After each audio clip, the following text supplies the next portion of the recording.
Hello, adventurer. It's good to see you. You have made it to the morning grind.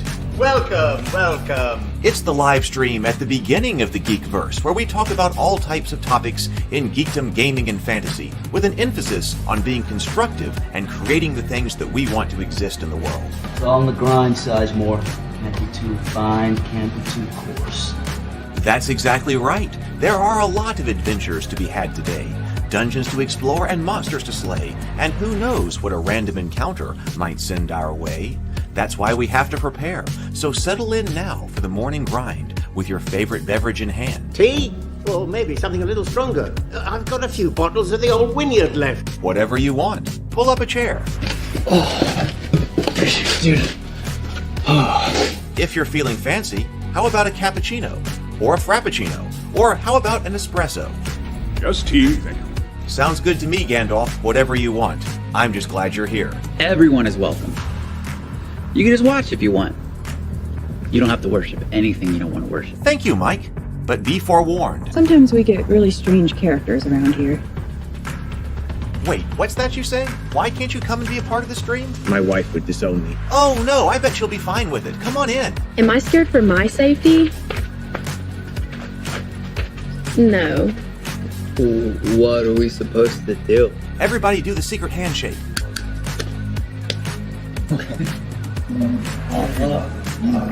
Secret cultist handshake. Oh, now do wizards who love each other. This, my friend, is a science. I still don't have gifts, but it's fine. It's all on the grind, son. Can't be too fine, can't be too coarse. Dude, this would be a sick place to bring the band. Indeed it would be, Dave. It really would.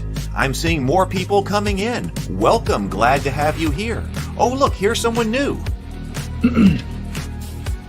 Is this the cultist meetup? Yes it is. Come to hang out? Please accept me. I have nothing else. Okay, we accept you. Everyone's welcome here. Brought some snacks. Well, that makes things even better. You want some coffee? I don't drink coffee. You sure? It's cultist coffee. What makes it cultist coffee? I'm a cultist and I'm drinking it. Oh.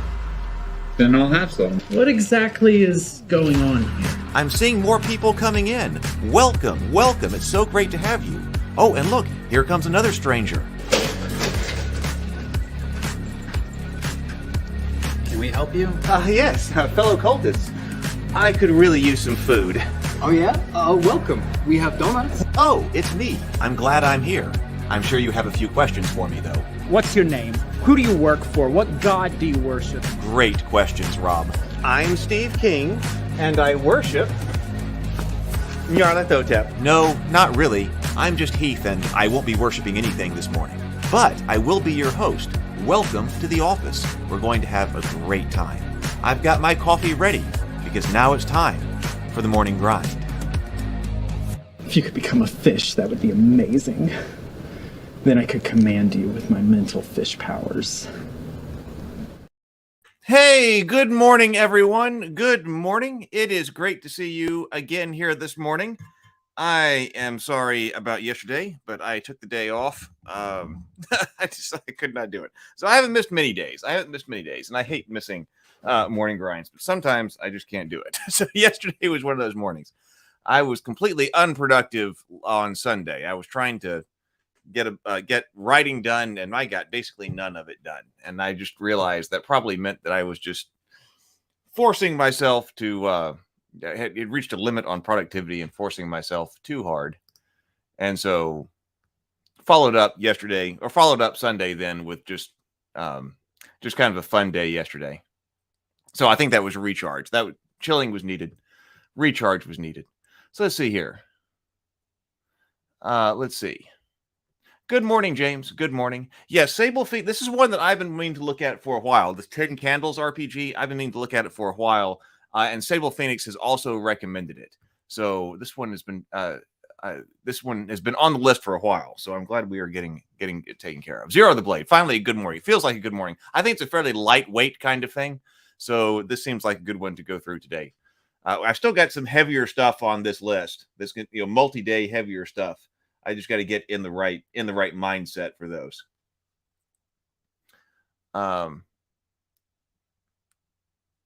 Let's see. Draco. Good morning, Draco. Good morning. Hey, Mad and Pan. Good morning. Yes. Please do hit the thumbs up and subscribe if you're here. James says, who did the music for the Morning Grind Cultist track? Well, the Morning Grind Cultist track, the Morning Grind track here is just music that's available on the YouTube creators list. I just chose something from there so that YouTube wouldn't have any kind of problem with it. So what you're hearing there is just from something from, I forget what it's called, but it's something from the YouTube track, available tracks. There were other, of course, Leon Sky did the actual Cultists soundtrack, or the Cultist theme song. So that's ours. There was some music that was used for the trailers for the Cultists that we licensed from elsewhere. Although YouTube still has a problem with one of them. I'm not sure why. Uh-oh, work meeting. Good morning, Micah. Good morning. Good morning. And Dungeon Master. Lots of people here. Oh, Altered Script. Good morning. Good morning. What's today's drink of choice? Altered Script. Altered Script is coming in from Twitch. So good morning. All right. So yes, today I'm back to having Mountain Dew Zero. Let's go ahead and breathe and sip. Let's go ahead and take care of that. Let's go ahead and take care of our mental health this morning because that's so important. Let's 2 deep breaths, deep breaths in, and then exhale, and then complete exhales, and then take a sip of your favorite beverage. So here we go.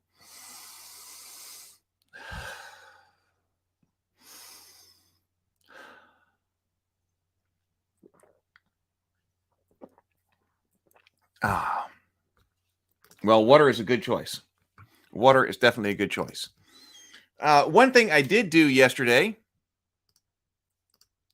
was I continued to work on the Goodnight Sword Kickstarter. The books that I have got coming in to sign are still not here. They'll take 2 to 4 weeks to ship, and we're closing in on, I guess, I guess we're actually only on week 2. So, okay, so they're still coming. I had some extra books, and I went ahead and packed some of them up. I've been packing them up in order of the way they were pledged, just because that's easy. Ordinarily, I don't have any type of like rhyme or reason, like whatever is easiest as far as actually the logistics of packing. But yesterday, I had a few extra books, so I was just going through in order of people pledging. I hadn't actually shipped them out yet, but they've been packaged up. If you want, the Raven Keep Discord server is here. Red Bull, James having Red Bull. Oh, Zeno says, I'm quite busy now, so I won't be able to follow, but you're about to read my favorite RPG game ever. I hope you like it. Have fun. Oh, that is awesome. See, I heard good things about this. I knew about this one before it was brought up by Sable Phoenix. Sable Phoenix says it was good. I've heard that it's a very interesting take on RPGs, and so that's why it was on my list anyway. But let's see here. I was going to say, if you do need a late pledge, if you are here and need a late pledge to the Goodnight Sword Kickstarter, I just put the Tales of Rabavania Goodnight Sword Kickstarter link in there, in the chat. And I'm having trouble bringing everything up today. There we go. If you click on that link and then you click a request late pledge,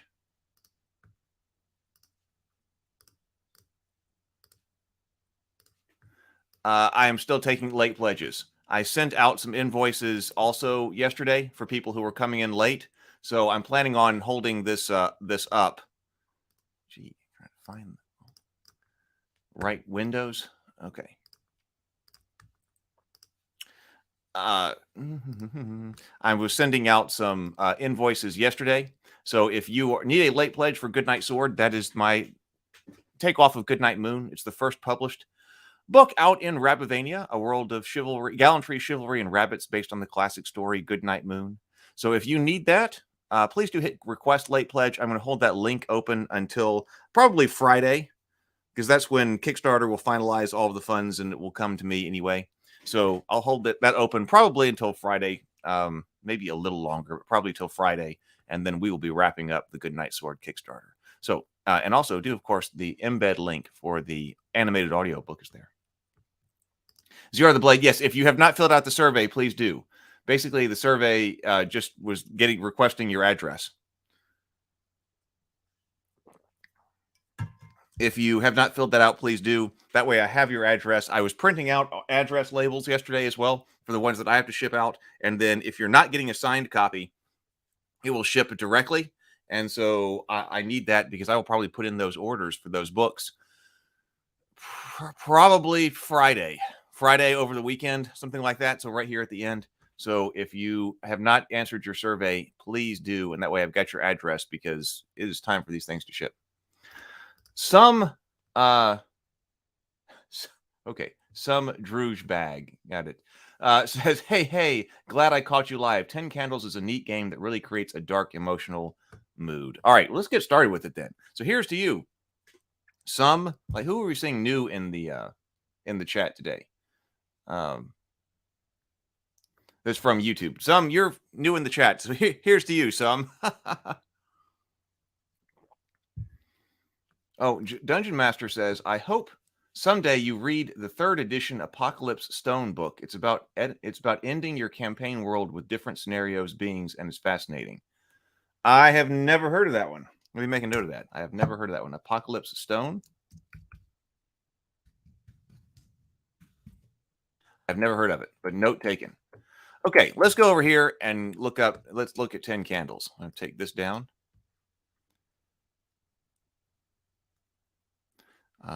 And preview.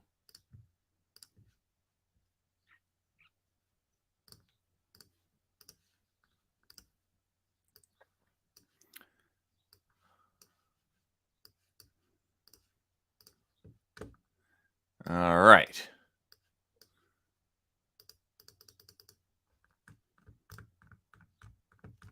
So I don't know anything about this one other than I keep hearing exactly what people are saying in the comment section. This is supposed to be a really evocative of a particular feel, and of course I am huge on the feel of things, so I have an idea that I'm going to like this.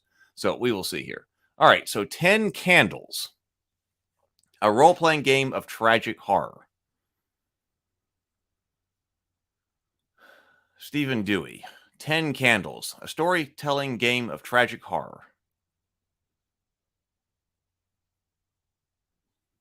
All right.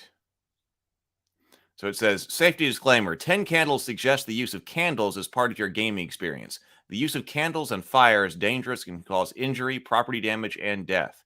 And we've had 2 people lose their house to fire. They've been part of the cultists. So, yes. Please exercise extreme caution if you choose to use candles in your game. In no event shall Cavalry Games and its employees be liable for any liability, loss, injury, or risk, including without limitation, incidental and consequential damage, personal injury, or wrongful death that is incurred or suffered as a direct or indirect result of the use of any game material, guidance, rules, or suggestions of this game.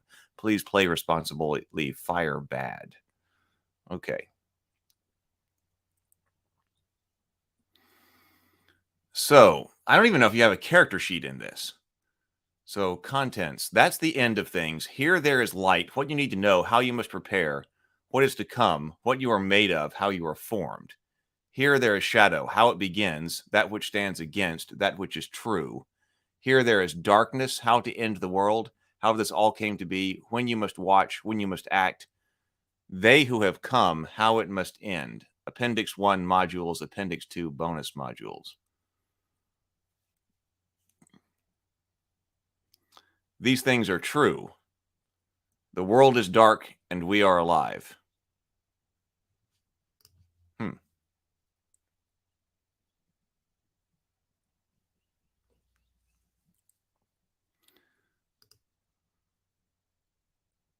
You're right. Okay, well, let's do this. Let's learn all together. Here we go. Altered script. Let's see. It seems so strange to have to lie about a world so bright and tell instead a made-up story from the world of night. Keep it dark, Genesis. I don't know if anyone's out there. I don't know if anyone's listening. I don't know if anyone's left. I guess I'll just talk for a while and leave this recording somewhere. Maybe I'll put a note with it. Maybe I'll just listen to it a few times. It'll be good to hear a voice, even if it's my own. God. My name is Gene. My parents named me after Genesis, the prologue, not the band. I'm nobody. I'm nothing special. I'm a part-time librarian, part-time pothead. I go to church on Sundays. I tell girls I love whatever book they're reading, even if I've never read it, because I'm utterly incapable of starting a conversation any other way. And now I'm being hunted. It's been 10 days since the night came. It happened while we slept. I'm sure there were hectic phone calls between government officials and professional stargazers that night. But the rest of us had no idea. That is, until the sun didn't rise. There was just nothing. No stars, no moon, no sun, just darkness. Like the big old universe had thrown a blanket over us. All tucked in and ready for bed. Turns out the blanket theory wasn't entirely wrong. Something was out there, something that blocked out of the sky, blocked out the satellites. It's weird. You never really think about how much we rely on little machines floating around our planet until they're gone. It's been a quiet sort of apocalypse. But you know the human race. Apart from the riots, the rest of us were pretty willing to get along with our lives. All of the very important people were on the radios telling us the sun hadn't gone out. Just some extraplanetary interference is what they called it. Like it was a temporary thing. I bought it, wouldn't you? Not a lot of options to the contrary. Sunscreen went on sale. I went to work last Thursday. And then they came. I don't really know what they are.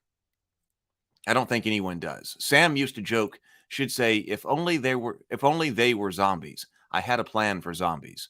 Or maybe they are, or aliens, or the theories I've heard, the theories I've made, whatever they are, the only fact that mattered became clear real fast. They hated one thing more than us, just one, the light. That's what they said anyway, the very important people, over and over. Stay in the light. Stay in the light. This is neat. Speaking of theories, I can't help but wonder if they're just playing with us. I can't help but wonder if the whole darkness thing was just some plan, some serious, twisted, ingenious plan to drive every terrified human to light up the world. Maybe they wanted the power grids to overload. Maybe they knew it would cause widespread blackouts. Maybe they were pretending. Maybe the light doesn't hurt them at all. Maybe they just wanted to hunt them, and maybe they just wanted to hunt us in the dark. Maybe they just wanted us to die afraid. I mean, it's an elegant way for the world to end, I suppose. No meteors or melting ice caps. No warning. Nothing unnecessary. Just flip of some cosmic switch, and the lights go out. It's like something reaching into our collective subconscious and pulled out the most basic of terrors. That simple dread, fear of the dark. I don't care what they tell you. You never outgrow it. You just forget about it for a while, until that's all you know. Until these monsters under your bed come looking for you. Until the lights above your head start to flicker. Speaking of which, I need to keep moving. If you're listening to this, well, I don't really know what else to say. If you're hoping this recording would hold some answers, I'm sorry to say that I don't have any to give. The world is dark and I am alive. That's all I know. That's the end of things. That's all there is. All right. Here is the light. Read on, survivors. There are no secrets here. What you need to know. This is a game about telling a story. The story that you will tell is not a kind one and a far from happy one. It's the kind of story that has sharp edges, the kind that lingers long after it's gone, nesting in nightmares and drifting on every shadow. The kind that no one wants to tell, the kind that needs to be told. This is a story about what happens in the dark. It's a story about survivors trying to light up their own little corner of the world and do something meaningful within the few hours they have left. This is very uplifting, right? This is a story about desperation. It's a story about people like you and I fighting back against the darkness, only to inevitably and inescapably be consumed by it. 10 Candles is a tragic horror, time-based cooperative storytelling game with which you tell the story of a dark world and those who fall victim to it. It's best played with 3 to 6 hours and takes about 3 to 6 players and takes between 2 to 3 hours. And I think that's one of the things that might have been the reason that I was finding it, because I was looking at session-focused RPGs. I don't remember exactly how I first found this, but the idea that this one is also kind of session-focused. is intended to be played in 2 to 3 hours. So, tragic horror. The standard setting for 10 Candles is in the middle of a sunless apocalypse. The sky has darkened and turned against you. Satellites have gone quiet, leaving you without solar power, cell phones, internet, GPS, and many other luxuries the world has grown accustomed to. Power grids have failed on a global scale against the demand, and the world has been left in darkness. And now they have come. It is uncertain what they are, but they're out there in the dark, and they're coming for you.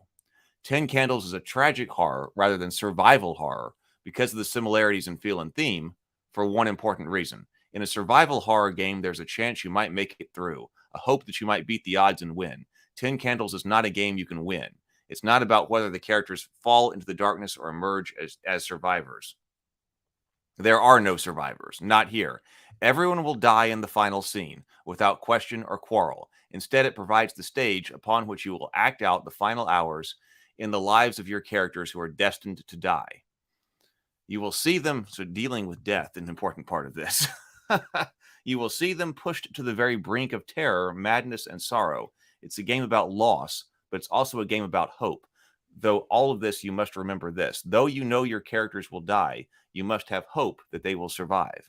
That hope will live on even in the end, but hope can be lost when those who guard it are pushed to the edge. It's in those moments the darkness around becomes the darkness within, and that's when they have truly won. Roles. Most of the characters in 10 Candles will take on the role of a character in the narrative. As a player, your job will be to create one of the survivors and roleplay them as truthfully and faithfully as you can, saying what they say and deciding what they do. You are tasked with caring about your character and hoping they will be successful in their endeavors. You will try to overcome conflicts on their behalf and you will root for them every step of the way. However, you are also tasked with having a hand in telling this tragic and dark story. While you must cheer your character on, you must also introduce conflict, failure, and fear. You must build your character up and be ready to challenge them, hurt them, harrow them, and in time, knock them down. One player will be the game master or a GM. Okay, so I was wondering if this was somehow done game masterless, but it's not. Okay.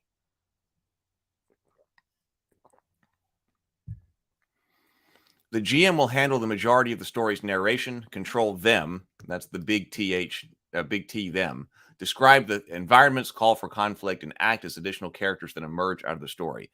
If you want to run your own game of 10 Candles, make sure you read through this whole book beforehand. Time-based. 10 Candles uses a time mechanic to progress gameplay.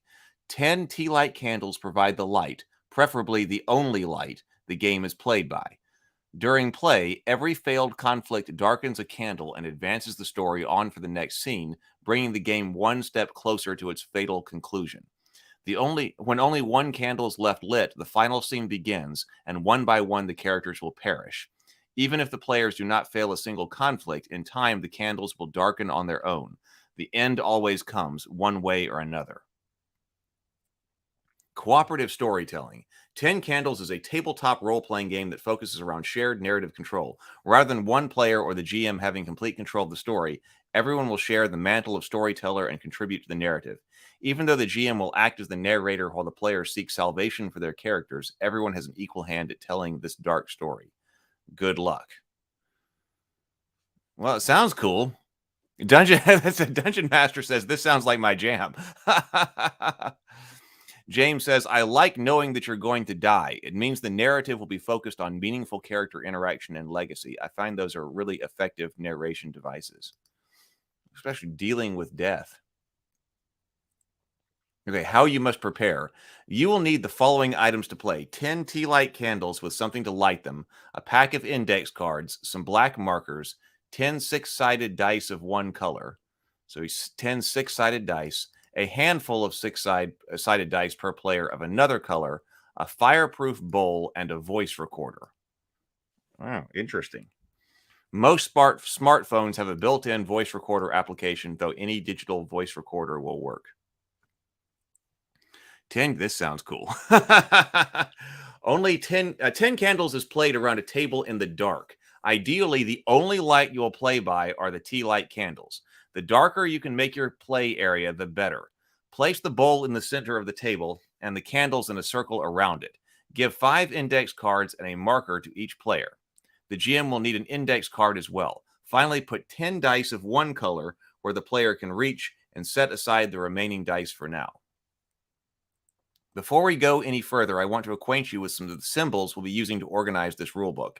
If you see this candle, or I guess this symbol right over here, this candle symbol, if you see this candle, it denotes some helpful examples, game tips, or clarifications. This symbol, on the other hand, will denote a gameplay example. Here you'll be able to see a sample of how some concepts and components function, or could be explained when you're actually sitting down to play a game of the 10 candles with your friends. Okay, what is to come? While this rulebook contains all of the rules needed to play 10 candles, this section contains a brief introduction and overview to some of the core components of the game. 10 Candles is played over a series of scenes with a maximum of 10 scenes comprising your story. Whether a candle is darkened for any reason, the current scene ends and a new scene begins. Throughout the game, you will be forced to darken candles. You may choose to do so for a small benefit, or candles might be darkened accidentally. Regardless, once darkened, a candle can never be relit. Conflict resolution.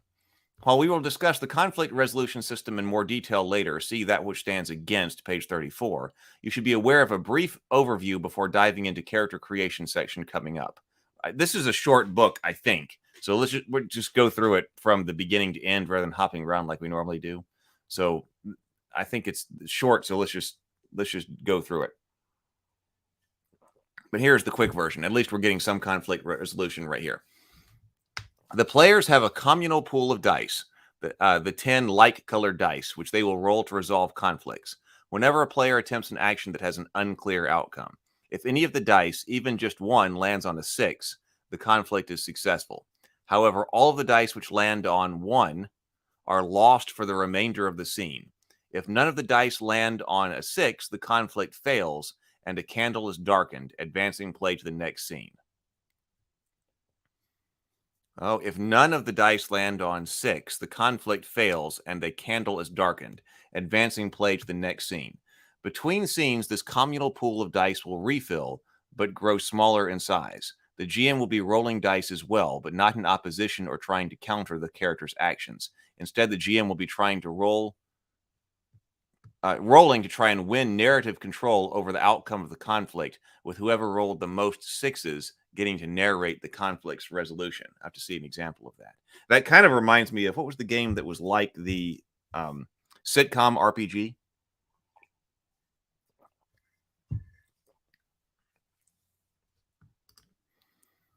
So darkening candles. A candle must be darkened if a player... I'm also thinking, I mean, this looks like you playing some kind of ritual. It makes me want to have some type of mat, like design some type of game. It could go with Cthulhu. It could go with Theophany, some type of mat that has all these arcane symbols on it and the places to put the candles and things like that. I've been thinking about that ever since I've heard about this. So maybe there's some way to adapt it for different ways to go. Actually, what's the... do we see a license on this? We did not. Seems like I would have noticed.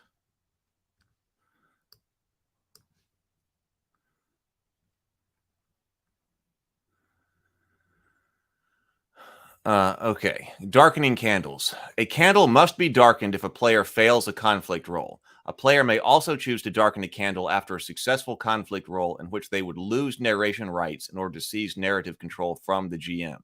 Okay, so if a player may also choose to darken a candle after a successful conflict roll in which they would lose narration rights in order to seize narrative control from the game master.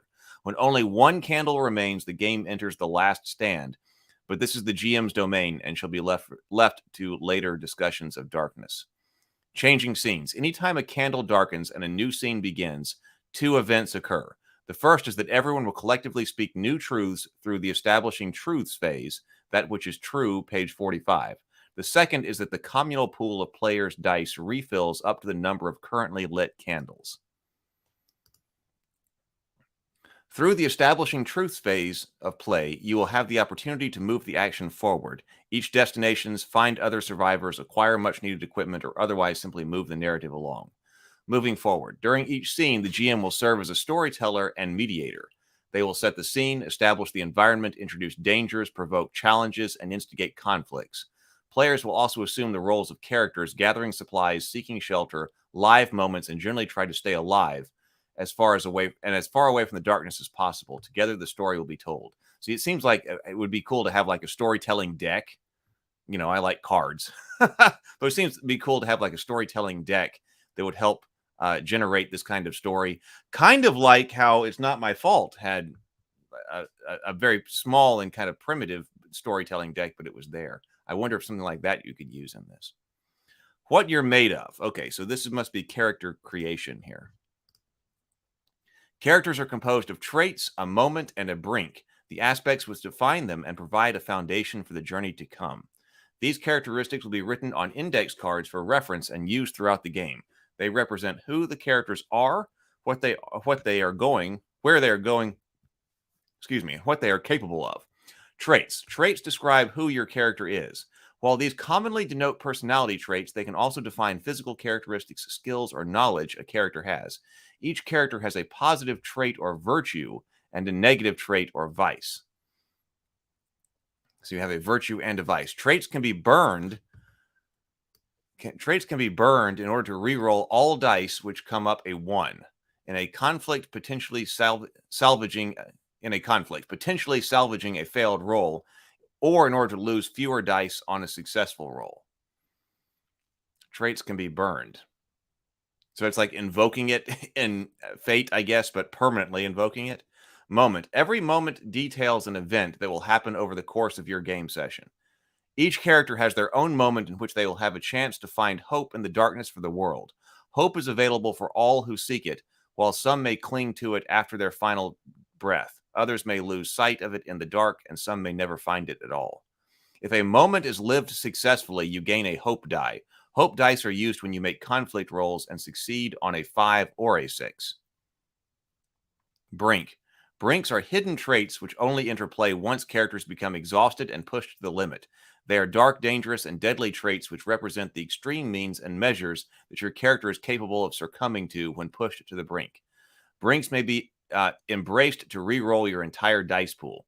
If the result is successful, you keep your brink. If not, the brink is burned, a candle is darkened, and hope is lost.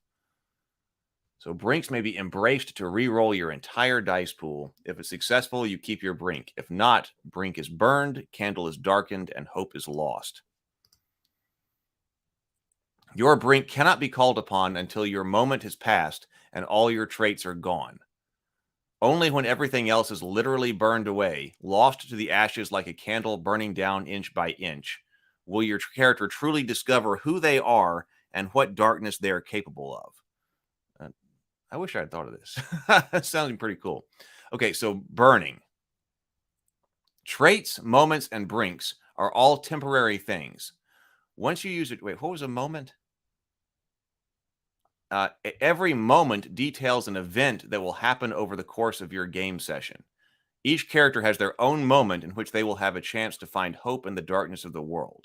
And your character, so that's a part of your character. Each character has their own moment in which they will have a chance to find hope in the darkness of the world. Hope is available for all who seek it, and while some may cling to it until their final breath, others may lose sight of it in the dark, and some may never find it at all. So you've got that like written on one of your cards. If a moment is lived successfully, you gain a hope die. Hope dice that are used when you make conflict rolls, and they a 5 or 6. So if you live through your moment, you gain a hope die. Okay, traits, moments, and brinks are temporary things. Once you use a trait, live a moment, or are consumed by your brink, they are lost to you for the remainder of the game or burned. Burning is a trait, moment, or brink.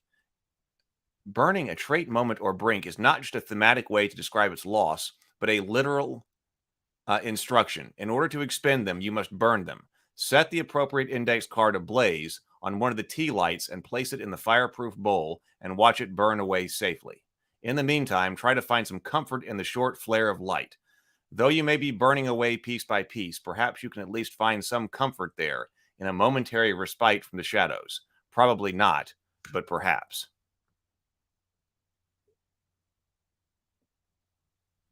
Yeah, a hallmark of good creative realization is when the audience says they wish they'd created. Yeah, it's true. How you are formed. Character creation is a 7-step process. As you work through it, begin lighting the candles. Once they are lit, candles may no longer be touched under any circumstances. Step 1. Write traits. Light 3 candles at this time. The first step in character creation is for the group to collectively determine traits. Traits are one-word descriptive adjectives, one-word descriptive adjectives that define who the character is. Every character has 2 traits, a virtue and a vice. Virtues represent a trait which a character is proud of or that could otherwise be helpful or positive. Virtues should solve more problems than they create. Vices represent a trait which the character is ashamed of, an addiction, something they deal with, or perhaps they even fight. Vices should create more problems than they solve. Each player should have a number of index cards. On one of these cards, each player, not the game master, will write a virtue. On the other side, they will write a vice. Not other side, just on another one. Once they have all been written, players will pass the virtue they've written to the player sitting on their right, and then pass the vice they've written to the player sitting on their left. In this manner, each player will receive both a virtue and a vice that will be the traits for their character. So you don't make your match. So your other players to the other side of you are making what your character is going to be. How to write a trait. Keep each trait to a single word, preferably a descriptive adjective. Come up with the words, not the meaning behind them. Traits can and should be vague, as this will allow more flexibility for use during play. Examples of virtues include lucky, resourceful, watchful, merciful, daring, committed, handsome, hardy, subtle, streetwise, and strong. Examples of vices include things like afraid, greedy, regretful, addicted, naive, controlling, worrisome, compulsive, claustrophobic, or rash. The traits you choose to define not only the group of characters you'll be playing, but also the tone of your game. Make sure you choose traits that will support your style of story. Traits like funny or awkward tell a vastly different story than paranoid or terrified.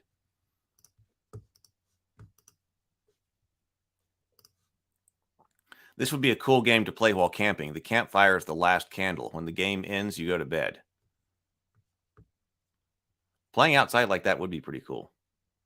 I always liked role-playing in storms. Like when it's dark and it's stormy outside. That was my favorite environment to have some type of role-playing game in. I guess because the environment goes along so much with the feel that I like to invoke in games. So playing in the dark like this, because the problem with playing in the dark always seemed to be if you're trying to play Dungeons and Dragons, you can't actually see all of your stuff. So if you don't have to see and reference a whole bunch of books and rules and character sheets and things like that, that makes this easier. Some people had like glow in the dark dice for night play, but they only kind of worked. Or playing in the dark. Good morning, Andrew. James says, I love playing Warhammer Fantasy with a storm outside. I've never actually tried to put like a, like endless loop of storms on through YouTube or something like that. To try to simulate it. So traits can also be used as a vehicle to dramatically define your characters. Consider the impact of vices like asthmatic, blind, or traitorous. Traits have the potential of strongly influencing who a character will become through the character creation process. Using traits. After you roll to resolve a conflict, if one of your traits is active, you may choose to burn it in order to re-roll all dice that landed on a 1. If a trait is burned to do this, it must be brought into the resulting conflict narration in some significant way. For example, you might describe a virtue assisting your character in overcoming a challenge, while a vice might be triggered as a result of it, bringing on a whole new set of problems to deal with. You cannot burn both your virtue and vice in the same scene. Traits define your character. Even if they are not active and cannot be burned for their benefit, or have already been used, they should still impact your character's personality and can continue to be incorporated into roleplay. So Dave, here's our example.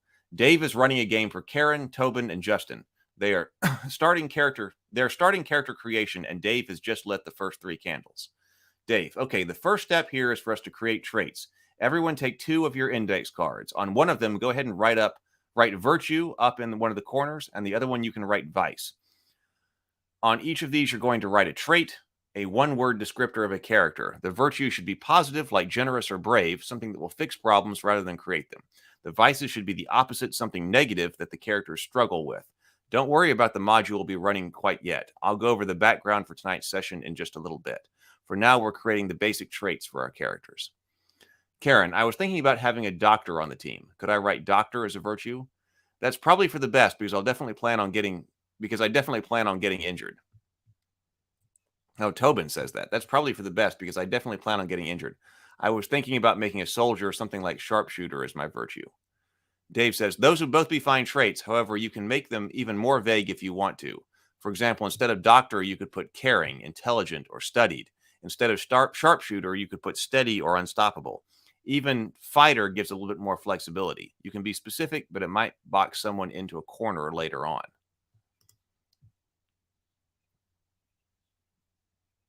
Yeah, I know. But it might be better than nothing. Rain sounds on YouTube are not the same as a thunderstorm outside. It's not, but unfortunately, you can't control the weather. But I've never even tried.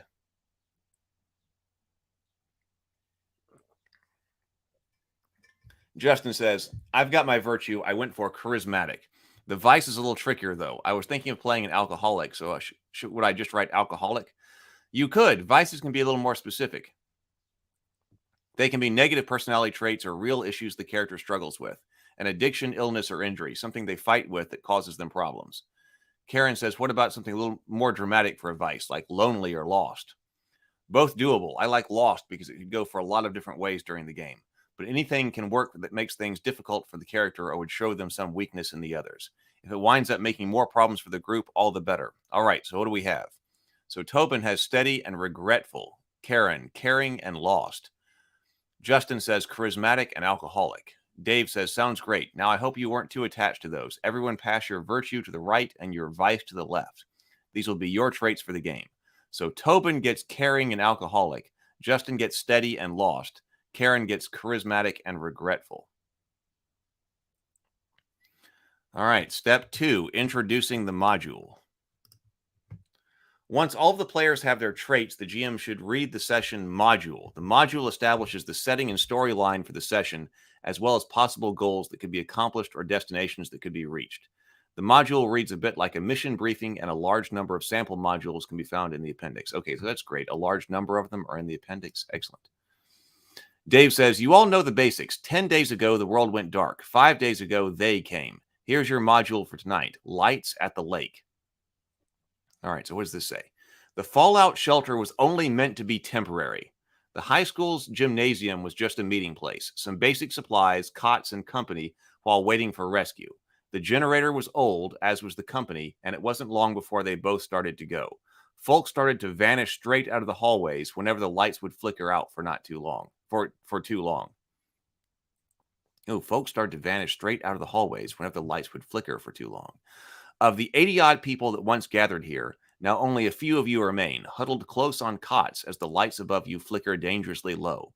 Perhaps you shouldn't have stayed this long, but where would you have gone? Into the hills of Pennsylvania, the nearest town is an hour's drive, assuming you could even find a car. Some people say there's light north of Lake Erie for those who can get to it, but that's just a rumor. What isn't a rumor is that the generator is in its final throes of sanctuary. Soon enough, you'll all be in the dark. No point to stay and fight. But there aren't too many places to run and hide either. Gathering supplies and hitting the road might be your best bet. You'll at least need to find some new batteries for the radio. It's up to you, but the time has come to move. Step 3, create characters. Once the module has been introduced, the player should take a few minutes to work out a basic concept for their characters, jot down the information on another index card, and then introduce them to the group. At minimum, you should try to solidify 3 things. 1, name. What's their name and what are they called? 2, look. What do they look like at quick glance? 3, concept. In a few words, who are they and what are they? Who are they? What are they? How to write a concept. This is like we're getting back to high concepts again. Concepts are really meant to be a snapshot. No need to get into too much detail. Andrew Litwell, mid-40s, salt and pepper hair with long black coat, retired lawyer, or William Billy Cale, 9-year-old with a bright face and dark eyes, just a kid, are a couple of examples of working concepts. Dave, now that you know a little more about what our story is going to entail and what traits your character have, go ahead and write down a quick character concept on another of your index cards. Give me a name, a couple of physical descriptors, and a quick phrase about who they are. You don't have to get into too much detail. So Tobin says, even though I didn't get the traits I thought I was going to, can I still make a soldier character? I got alcoholic and caring. Dave, absolutely. As long as you can work in their traits, you can make any kind of character you want. Karen says, well, if you want your wounds patched up, you'll have to do it yourself. With charismatic and regretful, I thought I might be fun to make a police officer instead. Maybe someone who lost a lot of their unit when they first showed up. Do I have to just make a normal officer, or could I be the captain? Dave said, it's completely up to you. There aren't any restrictions on what power your concept inherently carries or anything like that. You'll still have to roll for conflicts just like everyone else. So Justin says, here's a crazy idea. So I got steady and lost as my traits. Could I play a dog? That's interesting. Like an honest-to-goodness hound dog who's quite literally lost. Dave says, not only can you, but there's an entire module in the game book where everyone plays dogs. You can play a non-speaking character and be just as involved with the game. You just wouldn't really be able to communicate with the other characters, which isn't necessarily a bad thing. Justin says, maybe not for this game, but that's pretty cool nonetheless. That is an interesting idea. Tobin has decided to play Luke Singer, a shaky-handed medic in training for the U.S. Army Reserves. Karen is playing Officer Piper, a local police sergeant who lost a lot of good men when they first showed up. Justin has chosen to play Abercrombie Ward, a mysterious drifter with a dark past. I noticed that too. Mid-40s and retired. This has more fantasy elements than D&D. James says, I live in Ohio, but I'm from Pennsylvania. There's a lot of open spaces and sparse towns in the middle of the state. Perfect setting. Okay, step 4, plan moments. Light 3 candles at this time. The next step in character creation is for every player to determine what their character's moment will be. Moments detail a personal scene or events that will be played out for each character at some point during the session. Significantly, in living this moment, a character will have the opportunity to find hope. You might find this hope in an act of heroism, in solving a mystery about them or the sunless sky, in completing a goal or reaching an area of safe haven, or in some other accomplishment. To establish moments, each player should take another index card and write down, I will find hope at the top. Then fill in the rest with the moment for your character. How to write a moment. Moment should encapsulate an event that would be reasonable to achieve and keep succinct and clear to provide strong direction to fold them into the narrative. They can relate to a goal your character has or to an experience that you as the player would like your character to go through. Moment should be personal to your character. Think of it as a scene where your character will take the spotlight. Consider what would be important and impactful to them. Moments should have the power to restore a character's hope in the world, often by reaching a place, finding something, uncovering the truth, or seeking a minute of rest from the darkness. However, all moments should also have the potential for failure. So examples of moments. I will find hope in a moment of prayer at a quiet church. I will find hope when one of them lies dead at my feet. I will find hope when the truth of the sky is revealed to me. I will find hope when I find my sister dead or alive. I will find hope in the contents of my stash back home. I will find hope when the fallout shelter's door closes. Okay. During play, once a character's moment becomes active, it must then be lived. At that point, the player should start looking for a chance to weave it into the story. It's up to everyone to work through together in order to make moments happen, and to make them evocative, intense, and most importantly, hopeful. Hope. When a character is ready to live out their moment, a conflict roll is required. If the roll is successful, hope is inspired. You have gained respite, a peaceful prayer. One of them falls to a storm of bullets, or the fallout shelter's doors swing shut behind you safely. If the roll is unsuccessful, hope is lost. Your respite of prayer is interrupted. With ease, they stand up to a hail of gunfire, or the door of the fallout shelter is shut tight, but you're still on the outside. These are only examples, but regardless of your moment, there's always a chance it may fall to pieces. Once the moment is resolved, either successfully or unsuccessfully, burn your moment. If hope is lost, you must immediately darken a candle. As with any failed conflict, play proceeds to the next scene. If hope is inspired, the player is rewarded a hope die, one of the additional 6-sided dice, and the scene continues. Hope dice are specific to each player and may be rolled in addition to the communal dice pool whenever that player rolls to overcome some conflict. Unlike normal dice, which only succeed on the roll of a 6, hope dice succeed on a roll of 5 or 6. In addition, hope dice are not lost if they land on a 1. They can only be lost through a failed brink reroll. Step 5, discover brinks. Character creation is a big part of this. Hey, Sable.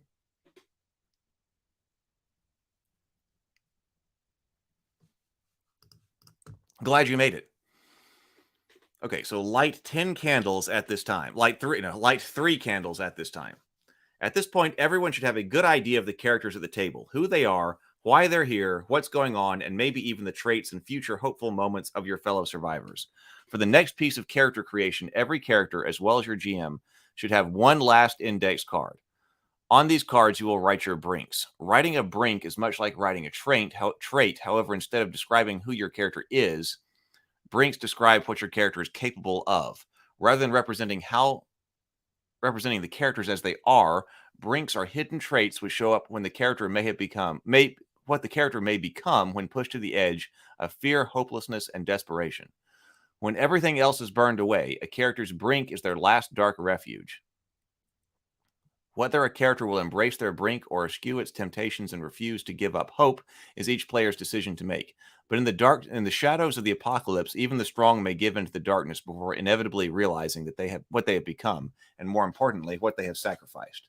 The reality of a brink should be a dangerous thing. It should not be rooted in violence in order to be dangerous. It need not be rooted in violence in order to be dangerous, especially with them on the hunt. Brinks are meant to demonstrate that a character has broken, and while brinks may create their own plethora of problems when embraced, the biggest concern should be among the survivors. Brinks should truly call a character's humanity, sanity, reliability, or trustworthiness into question. For this reason, regardless of what a brink is, they must be kept secret until used. Otherwise, your fellow survivors might distrust you from the start. Of course, that would work out much better if one of them didn't already know about it. To create brinks, everyone should take their final index card and write at the top the words, I've seen you on the top. Just as with traits, you don't get to choose your own brink. Instead, everyone will choose the brink for the player sitting to their left. Not only will you know the brink for your character, but you will also know the brink for the player sitting next to you, since you writing it for them, and by extension, your character will also know. In this manner, each character has seen what another character is capable of. Perhaps it was before the world went dark, or even just a few days ago. Either way, you've seen the character pushed to the edge. Maybe you'll warn the other survivors. Perhaps you'll confront them directly, or you might just wait to see how it all plays out. Regardless, each character knows the dark truth about one of their companions for good or ill. Okay, how to write a brink. Yeah, I know. How do we write one of these? Brink should be kept to a single word or short descriptive phrase. Just with traits, don't worry about making them too specific. The more situations they can apply to, the better the player when it comes time to build them into the story. When writing a brink, it's also suggested that you write a short explanation on the card outlining when or where your character saw the brink embodied by your neighbor. Or feel free to pull them aside and talk about it. Work it out, make it dangerous, and make it fun. All right, let's see. Examples of brinks. I have seen you kill, abandon, rage, lie, hide, cry, sacrifice, betray, freeze, promise, collapse, flight, fight, run. I have seen you destroy what you care about most. I saw you on trial before the world went dark. 3 dead, your family, you monster. I've seen you break down.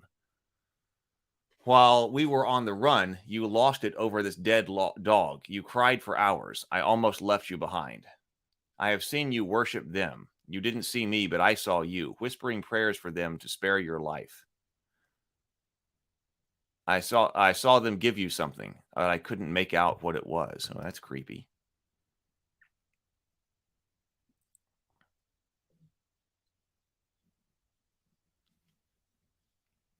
Oh, yeah, I hope you're all right. Yesterday may have been an off day for a lot of people. Andrew says this almost is like a theater improv exercise. Yeah. And it's very ritual-like. Yes. And it takes on a sort of seance feeling as the game goes on. A seance-like feeling, that's kind of what I was feeling as I was reading this. That's why I was liking the idea about, well, you could do this with, or potentially do this with something like Cthulhu or something like Theophany or something like that. And we have to think about that. During this process, 2 of the players will find themselves in interesting positions because the GM is also included in writing brinks. The player sitting to the left of the GM has the secret of their brink safe from the other players because it's not another character who has seen what they're capable, but them. The GM will write the brink for this player, reframing it instead as they have seen you. They have seen this character pushed to the edge, and they want to push them right back there again. The player sitting to the right of the GM has a unique responsibility. It's this player who writes the brink for them, reframed as I have seen them. This player writes a brink for them, reframed as I have seen them, and determining through it what they are capable of. Though writing this brink, the player in question holds a lot of power to establish the abilities or even the identity of them. Because of this, the antagonist you face in each session of 10 candles will drastically vary based on what brink is established for them each time you play. Examples of them brinks. I have seen them move like shadows. I have seen them shapeshift in front of me. I have seen them howl at the pale moon. I have seen them consume the dead. I have seen them possess the living. I have seen them, and I know this is all an experiment. I have seen them, and they serve the witch of the woods. I have seen them, and they are the gods made manifest. There are basically no restrictions when establishing the brink for them, and you can be as specific or as vague as you want to be. Since every single game of 10 candles has a different style of antagonist, any number of horror tropes can be embraced. They can be robots, aliens, zombies, demons, shapeshifters, nightmares, fairies, ghosts, hive-minded hounds, or burrowing insects. Maybe they serve a mysterious lady in red, or gain the knowledge of anyone they kill. Perhaps they would be created by man, some ancient or elder god. Maybe they were darkness incarnate or flesh and blood. They may die, or they may be death itself. They may speak in lies and whispers, or lay traps and illusions of light and safety. Maybe they hunger, maybe they hate, maybe they remember. But there's only one rule. Brinks for them can only establish a strength, power, or identity. They can never establish a weakness. They have only one weakness, the light. So the Brinks has to establish strength, power, or identity, but never a weakness.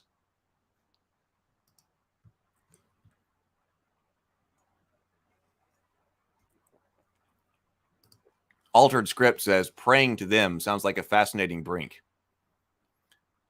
Anon says, missed opportunity not to use tarot cards. Anon also says, lighting alone would make them easier to read than dice. Yeah, but you could, I think about cards as a conflict resolution mechanic quite a bit. But you could use, like I said, you could have a deck that help you create all of this. But you could also have a deck that perhaps you're drawing dice from that would look tarot card-like.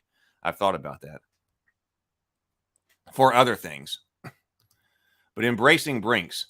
After rolling to resolve a conflict, if your brink is active, you may choose to embrace it. This allows you to re-roll your entire dice pool. When a brink is embraced, the full pool of dice must be re-rolled, even dice that had landed on a 6. Once the re-roll is resolved, if it was successful, at least one die landed on a 6, or in the case of Hope, 5 or 6, the conflict is successful. You lose all rolls of 1 and proceed with the narration as normal. Unlike traits, with a successful brink re-roll, you get to keep the brink, and you may continue to embrace it in future conflicts. You may even embrace your brink again in the same scene. If a brink is embraced and the reroll fails, no dice landed on a 6 or a hope die on 5 or 6, you have been consumed by your brink. You must immediately darken the candle, lose your hope die if you had any, and burn your brink. This is the only way hope dice may be lost.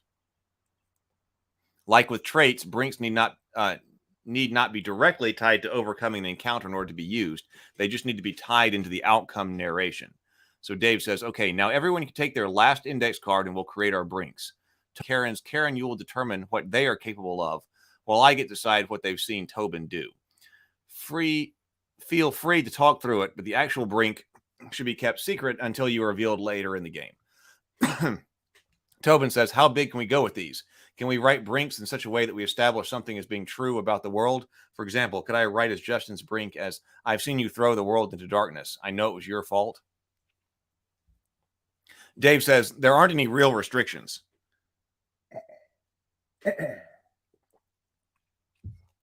But brinks have the potential, excuse me. There aren't any real restrictions, but brinks have the potential to be used more than once. So you shouldn't have it too specific for one event. Just like with traits, a little more flexibility is for the better. For example, you could write, I've seen you play God, and then as a description on the card, you could write, I know that you're a scientist. I think you're behind all of this. That way you leave it sort of open-ended, and Justin could use the brink for whatever they're doing with some mad science. That being said, you can totally use brinks to establish things as being true. For example, I've seen you fire indiscriminately into crowds just to kill one of them with that gun you keep hidden. Now you've established they have a gun that no one knows about, except for you, of course. Karen says, my job is to write the brink for them. Am I restricted to just explaining a power I've seen them use, or can I fully define who they are? I've got a fun idea. Dave says, again, there aren't any real restrictions. As long as you don't define a weakness for them, you can use the brink to define as much as or as little as you want. If you have a good idea, feel free to write it down. I've seen them teleport is just as valid as the brink. I've seen them. They are government scientists, and we are their test subjects. Hey, Stray. Good to see you.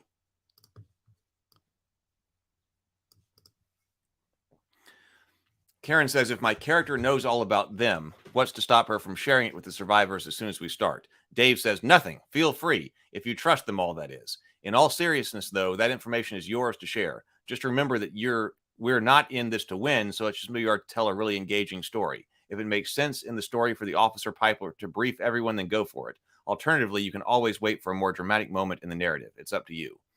Karen says, interesting. How familiar are you with Slavic folklore? Step 6, arranging stacks. At this point, you should have a hidden brink, a concept, a moment, and 2 traits written on index cards in front of you.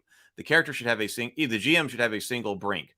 Over the course of the game, you will slowly work through these cards one by one, each of them burning away in time. The next step is to arrange these cards into stacks. Set the concept card aside, as they are just for your reference and the stack of your cards. So set the concept card aside, as that's just for your reference, and stack the rest of your cards in whatever order you want. Within the group, all brinks should be on the bottom, and ideally not more than one moment should be on top. During play, only the top card of each stack is active. You may not burn a trait until it's... So that's what it meant by active. I was wondering about that.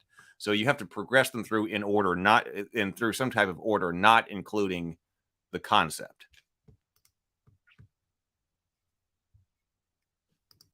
Hang on, I'm gonna get something else to drink here. I'm just running in here to the kitchen. So that's important about what it means for a trait to be active. 1 second.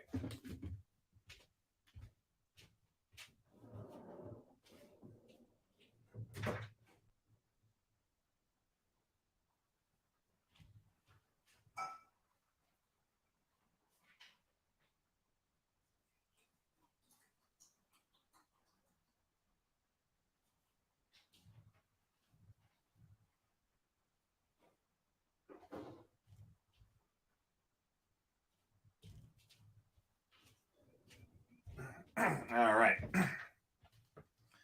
During play, only the top card of each stack is active. You may not burn a trait until it's active, even if it relates to the scene at hand, although you may incorporate the traits into your role play of the character. Likewise, you may not live your moment until it's active, though you may begin steering the narrative toward it. Brinks are always placed face down at the bottom of each player's stack.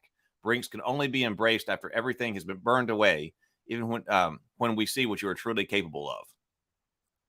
While you may hint at your brink through roleplay, you should avoid succumbing to your brink outright before it becomes active. After that, go crazy. Once the stacks are built, they are locked and cannot be changed. All right, 7 steps. Inventory supplies. Step 7. Your character has whatever you've got in your pockets. Equipment beyond this can only be acquired through establishing truths or conflicts to locate supplies. Light the final candle now and turn off the lights. It begins. All right. Read on, survivors, but tread softly. How it begins. Once the lights go out, the first scene of the game begins. Each game of 10 candles plays through a module which is introduced during character creation, but may be reread and expanded upon by the GM as an opening at this time. Once the scene has been set and fully diving into the narrative, before fully diving into the narrative, the survivors have one last task before them: to record a parting message for the world they will inevitably leave behind. For this recording, pass the digital voice recorder around the table, allowing each player to leave one final message as their character. Oh yeah, because we had the voice recorder. For the recording, your character may leave any brief message they wish. They might even call out to family members, foreshadow their moments, request aid from someone who may be listening, or simply say goodbye. Whatever the message, make sure it's recorded and turn the recorder over to the GM when everyone has contributed. Once the recording is complete, the first scene begins. Play continues onward, broken up by conflicts as needed until the first candle is darkened.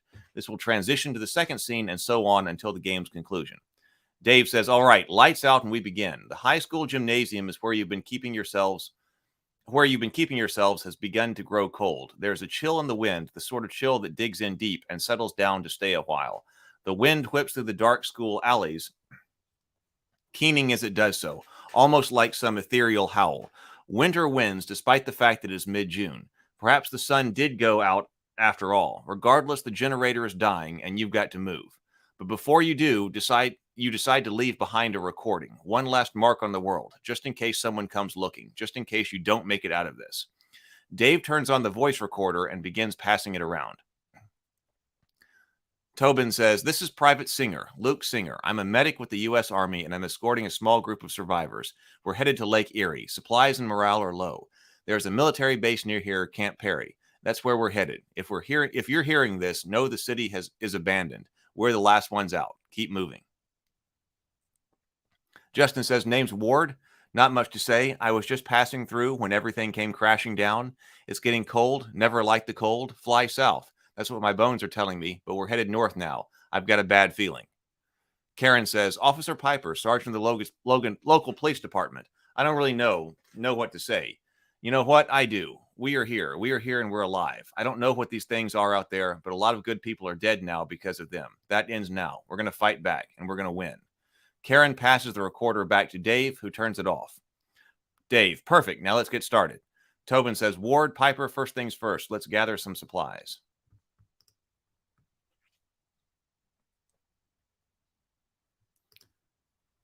Listening to this, I think Shut Up and Sit Down reviewed this not terribly long ago. Oh, really?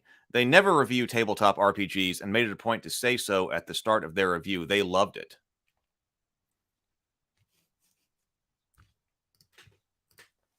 I might have to look that up after this. All right, so that which stands against. As you play through a game of 10 candles, your characters will come up against challenges that require skill, smarts, a steady hand, a stroke of inspiration, or just a bit of luck.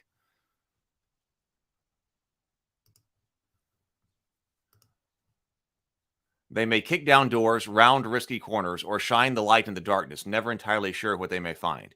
In any situation where a character is attempting to overcome something that's complex, risky, or simply has an unknown outcome, the GM may choose to call for a conflict roll.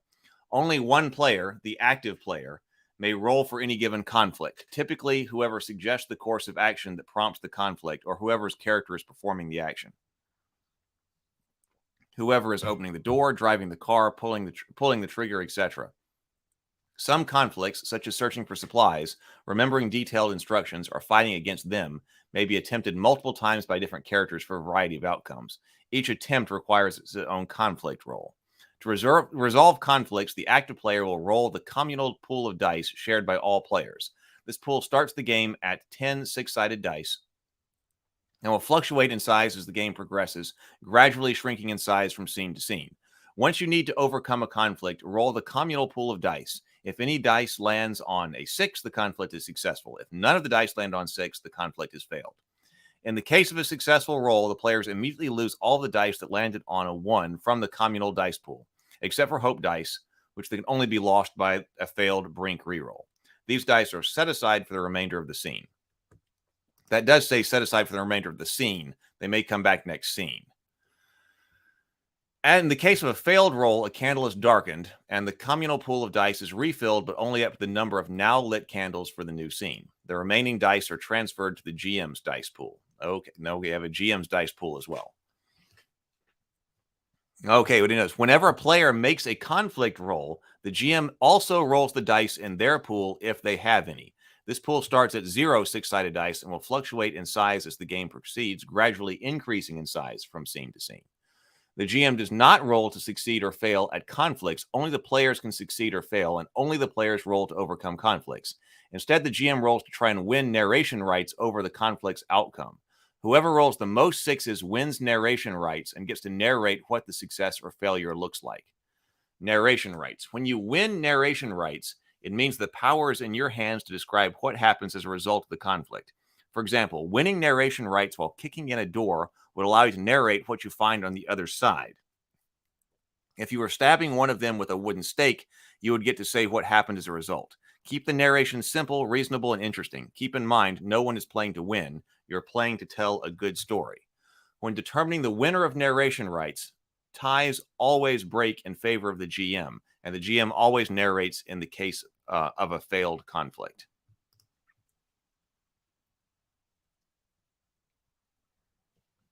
Oh, really? Okay, just checked. Shut Up and Sit Down reviewed Alice is Missing, Not 10 Candles. It's a similar style of play, which has got my wires crossed. I don't know that one. Alice is Missing either. So seizing narration. If a conflict is successful, but the GM rolls an equal number or more 6s and therefore wins narration rights, the active player may choose to seize narration. In order to do this, they must darken a candle. If the conflict is successful, but the GM rolls an equal number or more 6s and therefore wins narration rights, so it's going to be easier for the game master to win the longer this goes on, or to have the narration rights. The active player may choose to seize narration. In order to do this, they must darken a candle.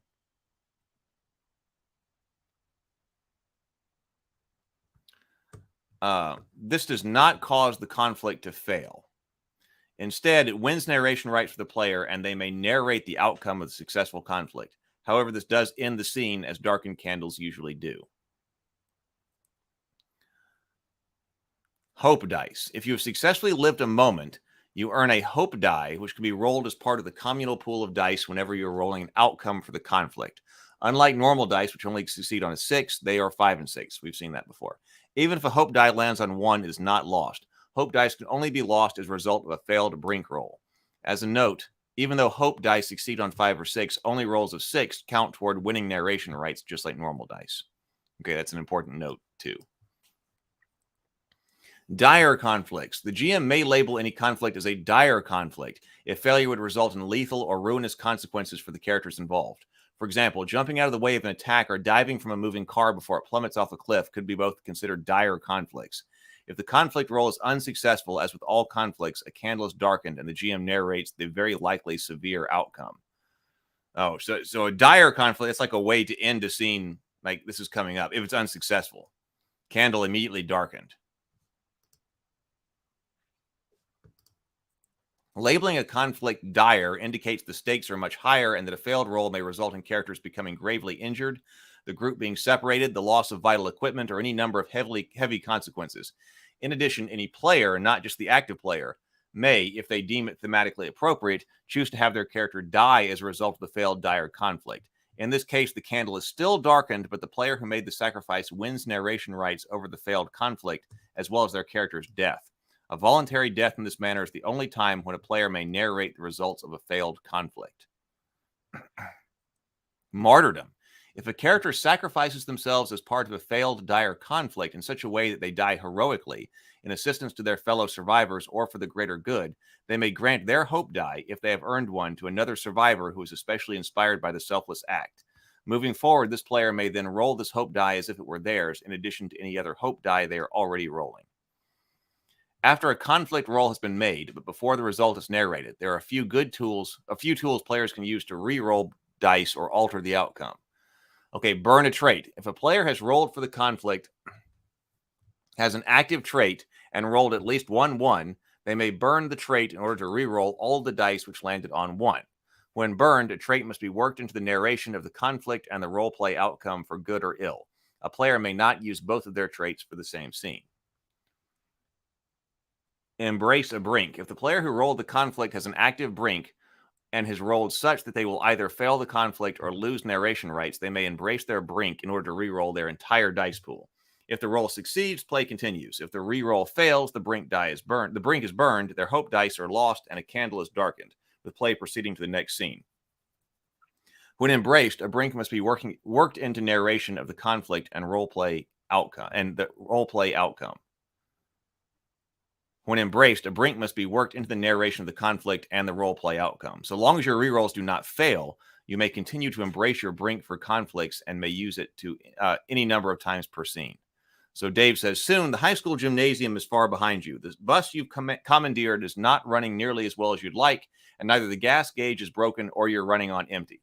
Thankfully, on your way to the police station, you catch a sight of an abandoned auto repair shop with a few old gas tanks out front.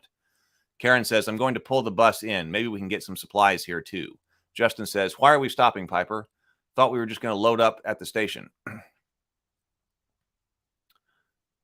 Karen says, we might not make it there without a little more fuel. Besides, there might be some supplies here too. Either way, someone needs to take a look under the hood. This thing sounds like it's going to give up on us. Dave says, you pull the bus in and up to one of the pumps. The pumps are so old, you're fairly certain you can siphon out some gas, even without electricity. Tobin says, Singer is the first one off the bus. He's got his gun up, looking around for trouble. I'm going to check inside for any supplies. You guys gas up. I head inside. Dave says, the place is definitely abandoned. It looks like some looters have been through already. There's some graffiti on the wall that says, stay in the light, in all capital letters. There's a sizable stain on the floor. Could be dried paint. Could be dried blood. Either way, there's no one's been here for a while. Tobin says, all right, I'm looking for supplies. Luke starts ripping open boxes, tool chests, looking for something useful. Dave says, okay, make me a conflict roll. The group is still in the first scene, but they've set aside 3 dice due to the ones they rolled. Tobin picks up the remaining 7 dice and rolls them. He rolls 3 1s, 2 6s, and a pair of 2s. Dave says, since you've rolled, they've been rolling a lot of 1s, it seems like. You must be playing with me. Good morning, PH. Yeah, Sable Phoenix says, this game is so elegant and so evocative. It really is. In some ways, it seems like it's doing what Fate games could theoretically do.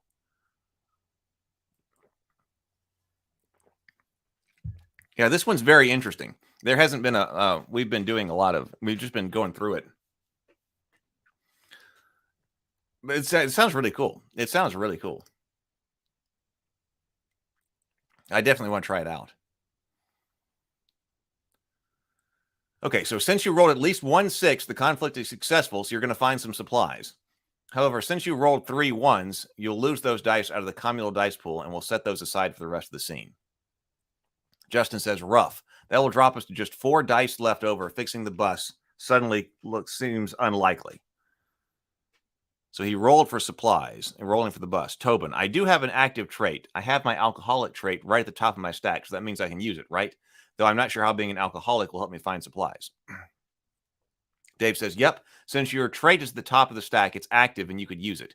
Keep in mind the trait itself doesn't need to help you overcome the conflict. It just needs to work into the narration. And I will win narration rights, correct? Dave says, absolutely. I don't have any dice in my pool yet since this is the first scene, but if I did, you would have needed to roll at least 2 6s in order to tie with you and win narration rights. But since I don't have any dice, you'll get to narrate everything for the first time, unless you fail a conflict, of course. Tobin says, so even though I succeeded in the conflict, I think I want to burn my trait. Tobin burns his alcoholic trait, making his next card active, which is his caring trait. Since he burned a trait, he rerolls the 3 dice, which lands on a 1. The reroll results in a 1, 3, and 5. Tobin says, oh man, can I still got a 1. Can I use my caring trait to re-roll that? I have caring active now. Dave says, nope, you only burn 1 trait each scene. So you have to wait for a candle to darken before you can use that. So you'll just lose the 1 from the communal pool. However, you still succeeded on the conflict, and since you rolled more 6s than I did, not a hard feat since I didn't roll any dice, you won narration rights. So you're searching for supplies. What do you find? And remember, you need to work the alcoholic trait in there somehow. Tobin says, okay, Luke goes in alone. This place has clearly been hit by others who had the same idea, but he's convinced there might be something left behind. He snags a worn matchbook off the main counter. It says Lucy's Auto on it, same as the sign outside. A half dozen matches left. Soon enough, he's moving into the back room, and it's dark back there. The doorway cuts off the headlights from the bus. So he lights one of the matches and looks over a shelf top to bottom before it goes out, nearly burning his fingers. He does this a few more times, these little bursts of flickering light. If this were a movie, each time he lit one, you'd be half expecting to see a face in the darkness behind him. But he's alone in there. The light from the last match falls off his dark box like a fishing. The light from the last match falls over this dark box like a fishing tackle box. He snaps it open, and his eyes light up as he pulls out a heavy flashlight, the sort you could knock someone out with if need be. He flips on the flashlight and sees the rest of the box is basically a roadside essentials kit. There are a few road flares, one of the foil-stamped thermal blankets, a poor excuse for a first aid kit with a box of plasters, some hand sanitizer and rolls or 2 of gauze, and a state road map. What really catches his eyes, though, is behind the tackle box, a half-empty bottle of whiskey. It's got some dust on it, and it's poorly hidden behind a few rusty hubcaps. His mouth waters almost instantly, but for now he knows he doesn't have time for a drink. He tosses the bottle into the tackle box where the flashlight was, snaps it shut, and heads back out to join the others. Cool.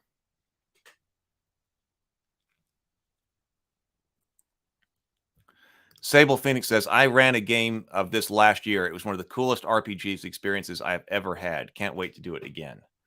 Sable Phoenix is in this game, you have to break the habit of thinking about your trait cards as resources, and rolled ones as a bad thing.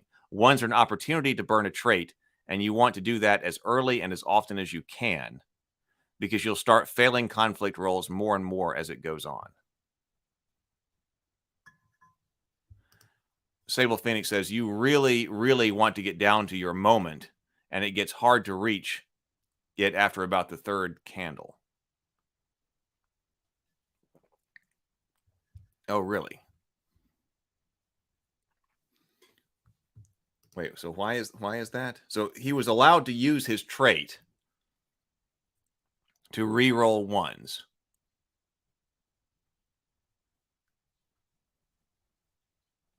He re-rolls all of his ones because he didn't want to lose those.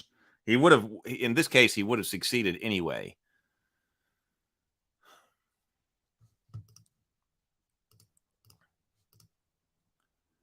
Okay, so meanwhile, outside, Justin says, Piper, why don't you work on getting this thing gassed up? I'll take a look under the hood.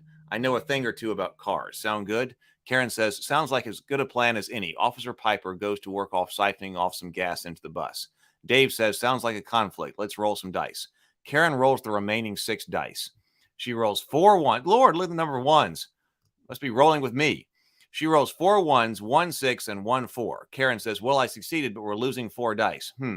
Well, I have a trait that would work out well. Regretful. Maybe Piper burned something down with gasoline after they attacked. Can I use my trait to re-roll my 1s? Karen examines her stack. Her moment, I will find hope when I recover the guns at the police station, is the top card on her stack. So the regretful trait is not active. It cannot be used at this time. Dave says, sorry, since your trait isn't active, you can't use it yet. The 1s are simply lost. So you'll lose 4 dice, but you win the conflict and win narration rights. Karen says, I'm just pumping gas. How do I really narrate that? Dave says, well, since the conflict was to siphon gas and you succeeded, then you were able to get some gas. That much is true. However, you can determine what that success looks like. Does it go well? Does it introduce a new problem? Can you describe how she gets the gas or really anything else she wants? It's up to you. Karen says, okay, I think I get it. So Officer Piper unholsters the pump from the machine and removes the nozzle so it's just a long tube. There isn't any electricity, but the pumps are so old that gas can be siphoned out the old-fashioned way. So she goes to work, and soon enough, the gas starts flowing. But not for long. She gets maybe a gallon or two into the bus before the hose comes up empty. The gas tank must be bone dry. She pulls out the hose and some excess gas spills onto the front of her jeans and shoes. Perfect, she mutters to herself before tossing the hose aside. Justin says, hey, save some gas for the Molotov cocktails. Ward calls over. Meanwhile, I guess it'll still take a look at the bus. I'll still take a look at the bus. That should be enough gas to at least get us to the police station, assuming the whole thing doesn't break down. They roll again. Justin rolls the remaining 2 dice. There's a lot of rolling here. Hey, Van Davis. Welcome. Good to see you. So explaining how to play. So thank you, Sable. Going off the idea...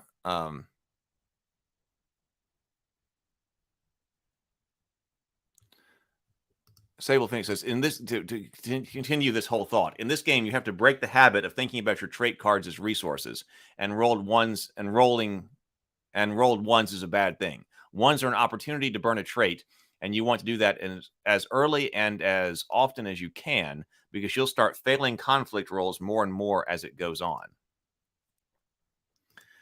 You really, really want to get down to your moment. So failing a conflict rolls, okay, so that just means you're not rolling a 6. Because you'll start failing conflict rolls more and more as this goes on, because you're rolling less dice. You really, really want to get down to your moment, and it gets hard to reach it after about the 3rd candle, because the moment's going to give you the hope die, which succeeds 1/3 of the time, right? Sable Phoenix says, my players were trying to hang on to their traits, and only one of them got down to his moment by the end of the game. And his brink ended up defining the entire threat of them when it was revealed. It was a shock for everyone, myself included, how well it worked into the narrative. It was so cool.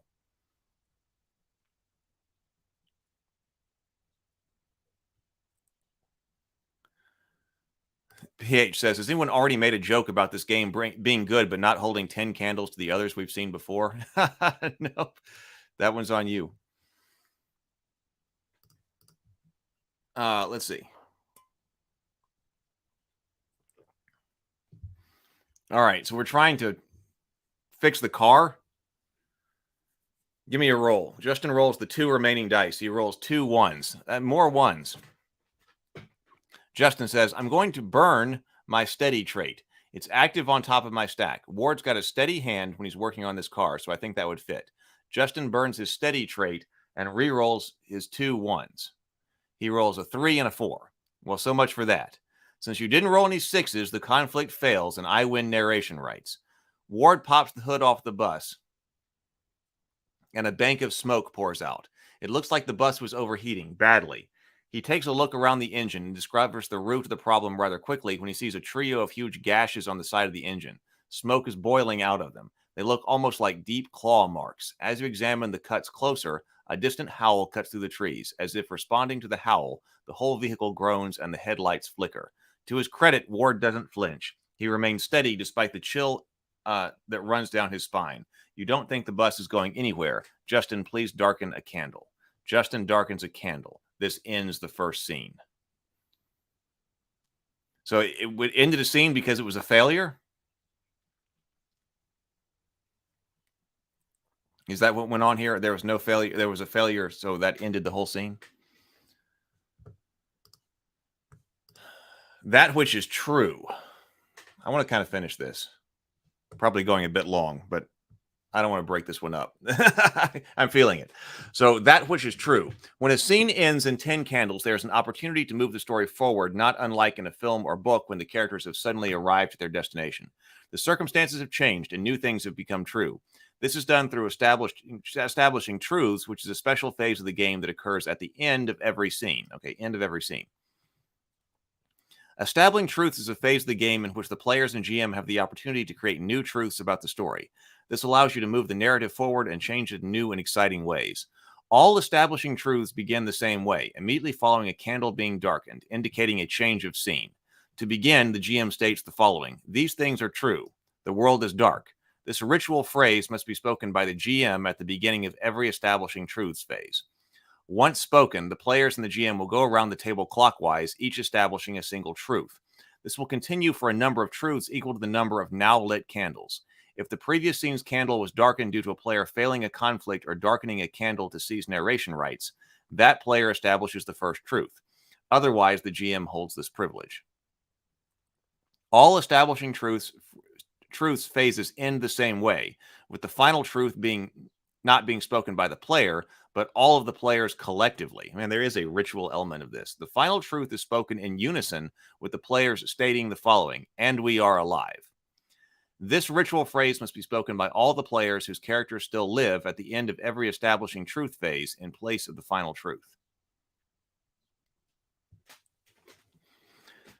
So it says, if you are down to your final candle, and we are alive would be the only truth spoken during the establishing truth phase, spoken by all the players with living characters immediately following the GM's introductory phase.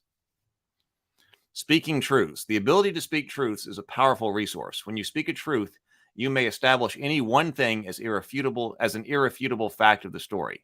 Each truth can only pertain to a single change in the story, but the change can be anything. Perhaps you've reached the hospital you've been looking for, or found a stray dog wandering in the streets. Maybe you found a loaded gun tucked away in a broken down police car, or have caught sight of something lighting up the sky in the distance. Truths can be helpful or harmful to the survivors. They can establish facts about characters, the environment, equipment, and dangers yet to come. Truths could be beneficial, establishing a cache of weapons and supplies you come across. They could be a light and thematic, describing a budding spring rainstorm, or they could be dark and foreboding, hinting at the swarm of them laying in ambush just over the ridge. When establishing truths, remember that while you are your character's advocate, you are also their adversary. Establishing truths is a fantastic way to overcome problems, but it could be a great way to create new ones. Once something is true, it is true. While you can build off the truths of others, you cannot contradict them. So that's right. So that was it. So if a conflict had failed, that way, so a candle darkens automatically. They nailed the theming and immersion. They really did. How to speak a truth. Each truth should be about a single thing that is now true. For example, if you want to establish the survivors have reached the fallout shelter, you should not also establish if the shelter has power. You should not also establish if the shelter has power, if there are people inside, or if you'll be safe there. However, these truths may be established by other players. Okay, so we reached the fallout shelter. What's its condition? Those are truths for other players to decide. In this way, truths can often snowball off of one another. Of course, players aren't the only ones speaking truths. The GM takes their turn as well. While you're establishing truths, more candles might darken on their own. If a candle goes out while you're in the midst of establishing truths, the truth it might have held is lost and may no longer be spoken. If for whatever reason it would have been the final truth, the communal truth is still spoken by all of the players. Once the final truth has been established, the next scene begins. At this next point, the communal player pool of dice should be refilled up to the number of now lit candles. All other dice are given to the game master and are part of the pool of dice for the remainder of the game. Concerning the weaknesses of them, the dark and the sunless sky, only the game master may establish truths about these. Concerning weaknesses of them, the dark and the sunless sky. Only the GM may establish truths of these. Such things are not for you to decide, only to fear.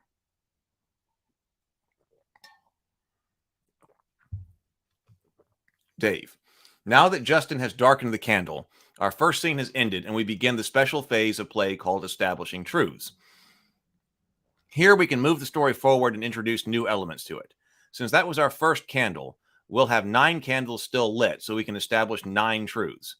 We'll each state a single truth, one at a time, starting with Justin since he darkened the candle and moved around the table. The final truth is always, and we are alive, and will be spoken by all of you. Sound good? Okay, I'll kick us off with my introduction to the phase, and then we'll begin. Such things are true. The world is dark. Justin says, Ward found something under the hood of the bus, something hard, like a chipped piece of claw. He hasn't really had a good chance to look at it yet, but he pocketed it quietly. Karen says, we've reached the police station safely. Tobin says, there are lights on inside. Dave says, the whole thing seems to be lit up by a generator, but it's not long for this world, just like the one back at the school. Justin says, there's some movement inside, but we can't make out who or what is in the station. Karen says, we don't know it yet, but there are 2 officers in there. Tobin says they're badly wounded. Dave says whatever wounded them is still inside. Karen, Tobin, and Justin, Karen, and Tobin says, and we are alive. Here there is darkness. How to end the world.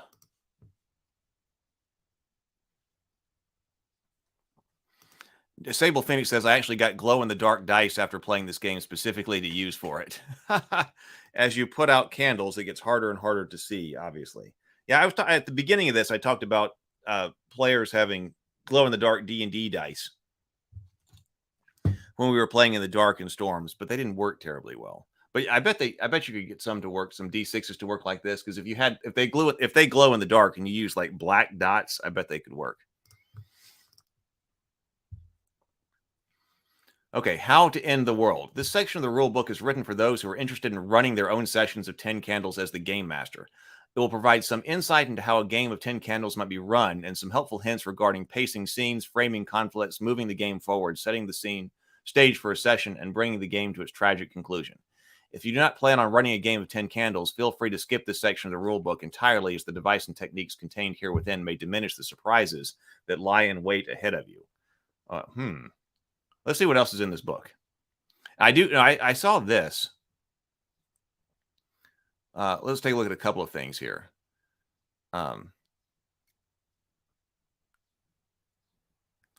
It says, setting the stage. Before the session, it's up to you to prepare the play area. Play somewhere quiet where you won't be interrupted, ideally where lights can be turned off and windows can be closed or curtained.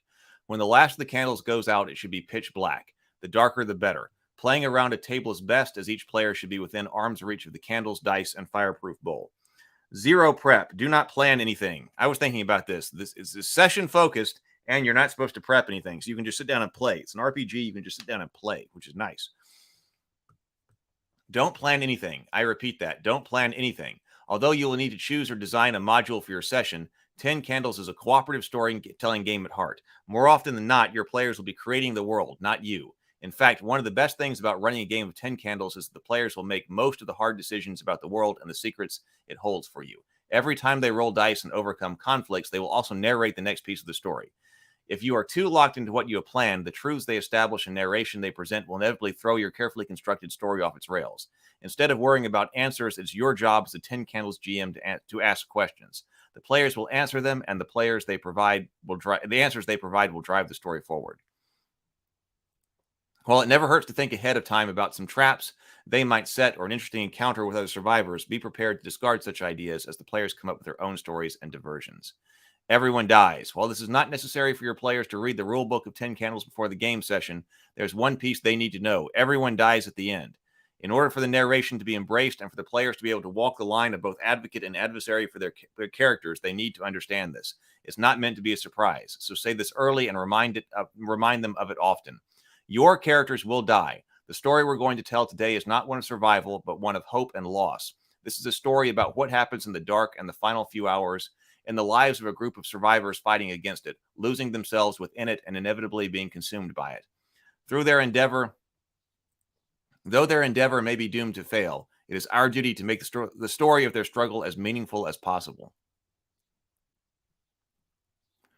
During character creation, guide the players through the process by creating questions and providing rules explanations when needed. Coordinate the final recording and ensure the recording is kept in a safe and accessible location for the session. Do you come back to that? Or is that just like the opening invocation?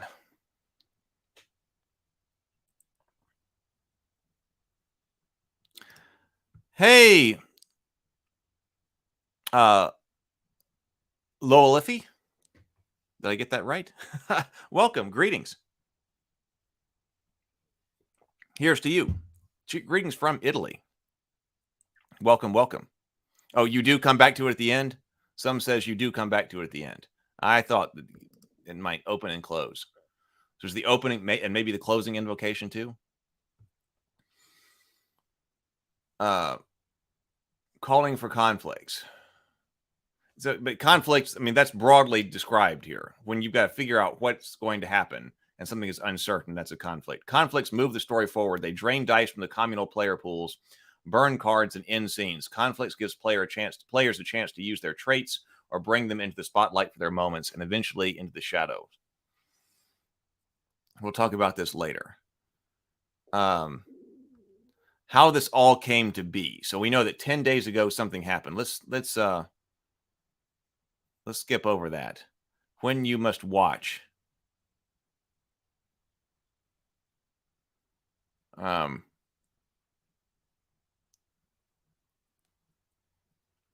Says, don't feel rushed to push the characters into conflict or move the narrative forward. If the characters are having a conversation or plotting their next move, don't feel pressured to interrupt them with opposition. The candles will stand as a constant reminder to your players that time is a precious resource. I like that. I like that too, because we talk about all the time about time being a resource in RPGs, and I was thinking about this. Now, of course, something like Shadow Dark was using, okay, you've got like a 1 hour timer for a torch. But here you also are using actual physical burning candles as a reminder that time is precious. They will move the story forward when they are ready. Obviously, you should take the reins when offering scene descriptions or setting notes, but you should speak up, and you should speak up when you need to call for a conflict. But the best way to move the action forward is simply to let your players play. That being said, you do have one very important job that you should begin working on on the second to last candle is lit, to create terror. 10 candles artificially generates a great amount of anxiety through the various components of the game's design. Playing in a darkened area, the time limit, the fragility of candle flame, the slow loss of narrative control, the looming finale, and so on. But it's up to you to litter the scene with distant howls, strange noises, unexpected shadows, and unsettling vistas. Though you may not be driving the plot forward through twists, turns, and action scenes, it's up to you to keep the players on the edge of their seats. Throw creaky houses in their way with a single flickering candle on the top floor window. Give them, throw creaky houses in their way with a single flickering candle at the top floor window. Give them long dirt roads down out of the mountains lined tightly with grasping tree branches. Have their friend fall behind around a corner, never to be seen again. Give them things to plan, talk about, investigate, and run from the house. Finally, don't feel any pressure to have them make an appearance too quickly. Fostering the fear of the unseen. When you must act. Conflicts are the engine which moves a session of 10 candles forward. The players will create plenty of conflicts on their own when they search for supplies, attack them, tend to a wounded companion, run for their lives, and so on. However, it's up to you to create conflicts. It is also up to you to create conflicts. Whenever the players go up against something with an unknown outcome, from scouring the grocery store for the last scrap of food to simply listening at a doorway to see if something's on the other side, this can create conflict. It's your job to create scenarios and situations which have these unknown outcomes, which will then encourage players to drive the action forward into uncharted territories and roll the dice in order to do it. I mean, it's a really interesting kind of mechanic, because, we're talking about Fated Edge or actions. We're talking about how you change something, and we're in a world where everything is known.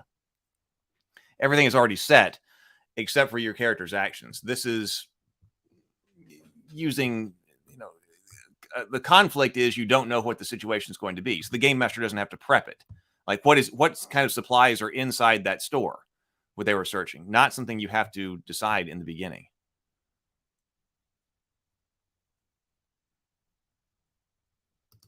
Sable Phoenix says, oh yeah, everyone forgets about that recording until the GM hits the play button and you hear your dead characters now speaking into the pitch blackness after the last, I've got people I've got to play this with. Talking about theater people. I know theater people like Megan, my cousin, who's was the co-host of the first season of Dinner and a Board Game. We got to play this.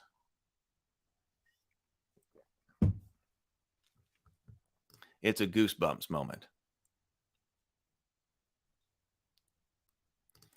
Sable Phoenix says, it's funny too if something happens that causes one or more candles to flicker or get blown out. Everyone freezes for a second to avoid putting out one accidentally. Of course, if we're playing down here, I've got the dungeon. This would be fun to play in the dungeon. My gaming room is on the other side of this wall, and it's you can see a video where I turned it into a dungeon. But I intentionally put blackout curtains in there. So there's the big sliding door to go out to the back deck, but it's covered deliberately by a blackout curtain. So I can make the dungeon completely dark. I put blackout curtains on actually almost all of my windows. So it doesn't matter what time of day it is. I can make it completely and utterly dark. So I could totally do that in here. Anon says, seeing similarities to the RPG Polaris, chivalric tragedy at utmost north. Stray says, I wonder if the price of black candles is about to go up on Amazon. James says, yeah, this seems pretty rad. Daniel says, also as a theater person, I concur. See, in games like this, you can't be focused on making sure the world is exactly the way you want it, which is difficult for me, right? Because I enjoy the world building side of things so much. They're like, hey, what's around here? What's in here? That's something I need to think more about. Because I'm big on, okay, the world, let's get the world really well designed and things like that. And then you're going to be guiding the characters through the players through experiencing this world. I wonder if there are ways that you can kind of have it do both, because the players don't have to understand if the players are going to be creating the world and you're trying to do an existing world, and they've kind of all got to understand it. But in this, no one really has to understand anything. It's all just created when it's made. I like that. Okay, so it's your job to create scenarios and situations which have these unknown outcomes, which will then be encourage the players to drive the action forward into uncharted territories and roll the dice in order to do it. What's behind the locked door? What's inside the rusty old safe? What's down the chasm? Being a 10 candles GM is about asking questions, and significantly, you don't always have to have the answers. In the early scenes, if the players fail a conflict, the scene changes and stakes get higher. If the conflict is successful, they will almost always win narration rights, and they will answer the questions for you. Your players will build the rooms behind locked doors. Fill the lockboxes and safes with clues and equipment. Imagine mysterious things to catch sight of deep in the chasm and create the world on your behalf. When the players win narration rights, it gives them an opportunity to share in the storytelling and give you hints of what they will want to find in situations they want to encounter. This is your greatest resource. So, for instance, Dave says, you're standing at the doors to the police station. You can see some lights on inside. Clearly, a generator must be running, but every few minutes or so, the lights flicker something fierce.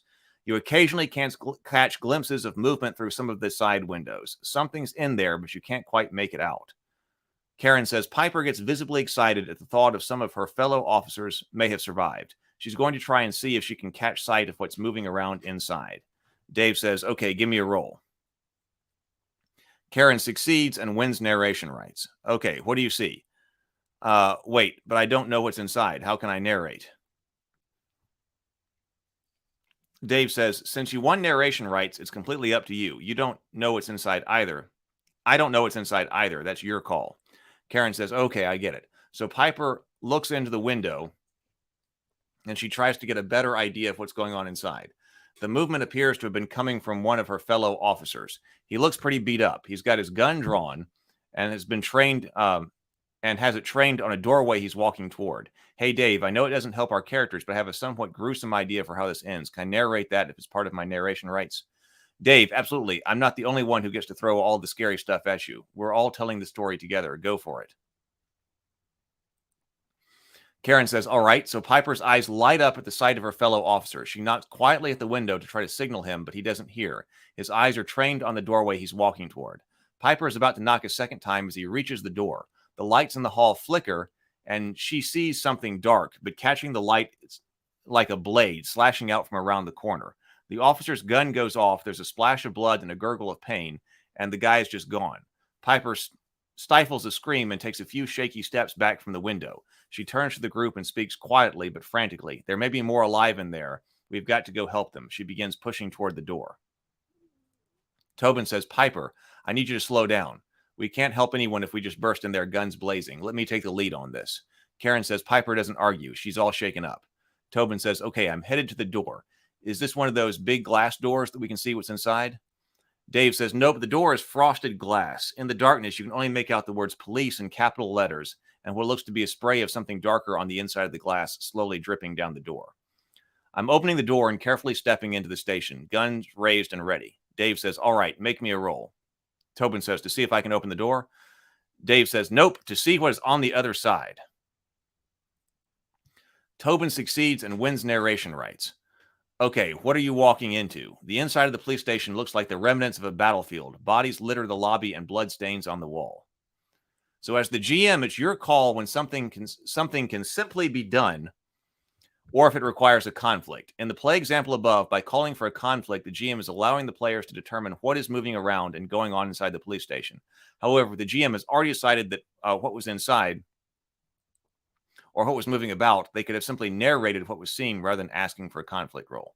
If the GM had already decided what was inside, they could have narrated it rather than give the conflict roll.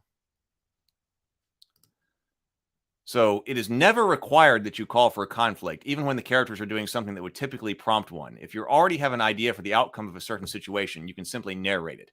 However, keep in mind that the best way to move the game forward is to give the players the opportunity to win narration through conflicts. So I would always suggest erring on the side of conflict rolls unless maintaining a hold on a given narration is necessary for a critical component of the story. As the scenes progress closer to the end of the game session, the player's communal pool of dice will grow smaller and smaller, while your presence in the story will grow larger and larger.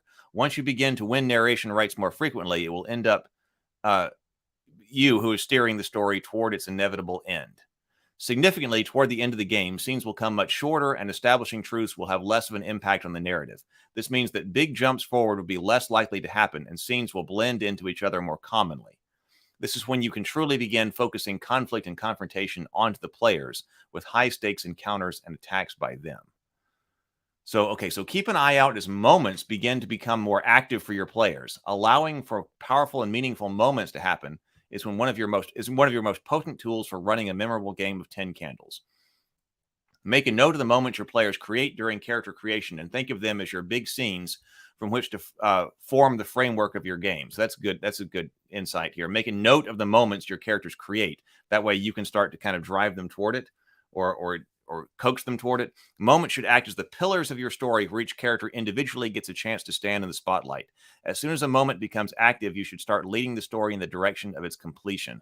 Remember that players cannot get lower in their stacks until they have lived their moment. When a player is ready to live their moment, a single conflict roll is required in order to see if hope is inspired or hope is lost.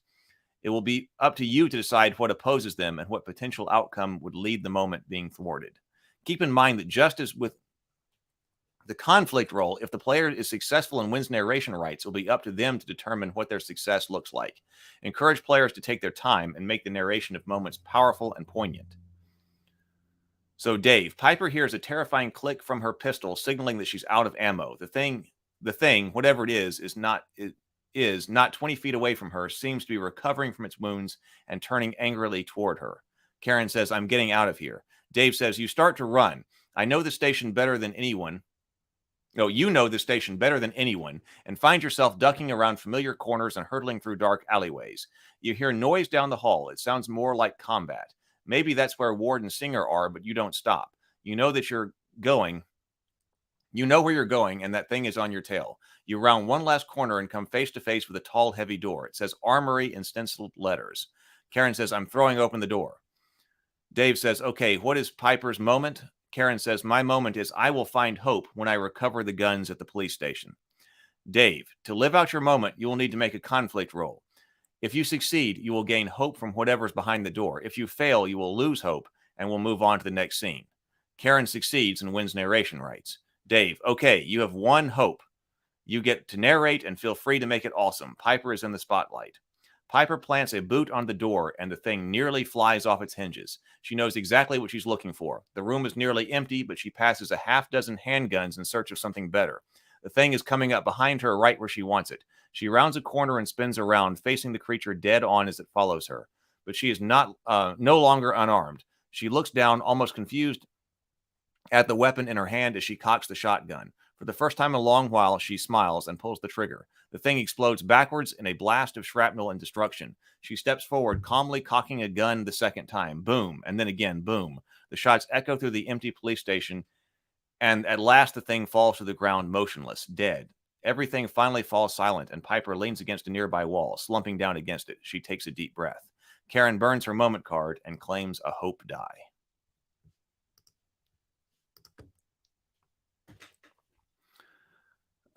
Okay. Well, that's all right. Let's keep going. All right.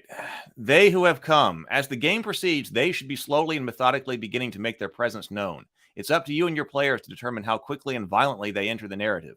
I always suggest having them first appear not through direct conflict, but rather through traps, tricks, and illusions. Conveniently down trees blocking the road, broken bridges, rocks falling from cliff tops, etc. These could be excellent weapons used by them.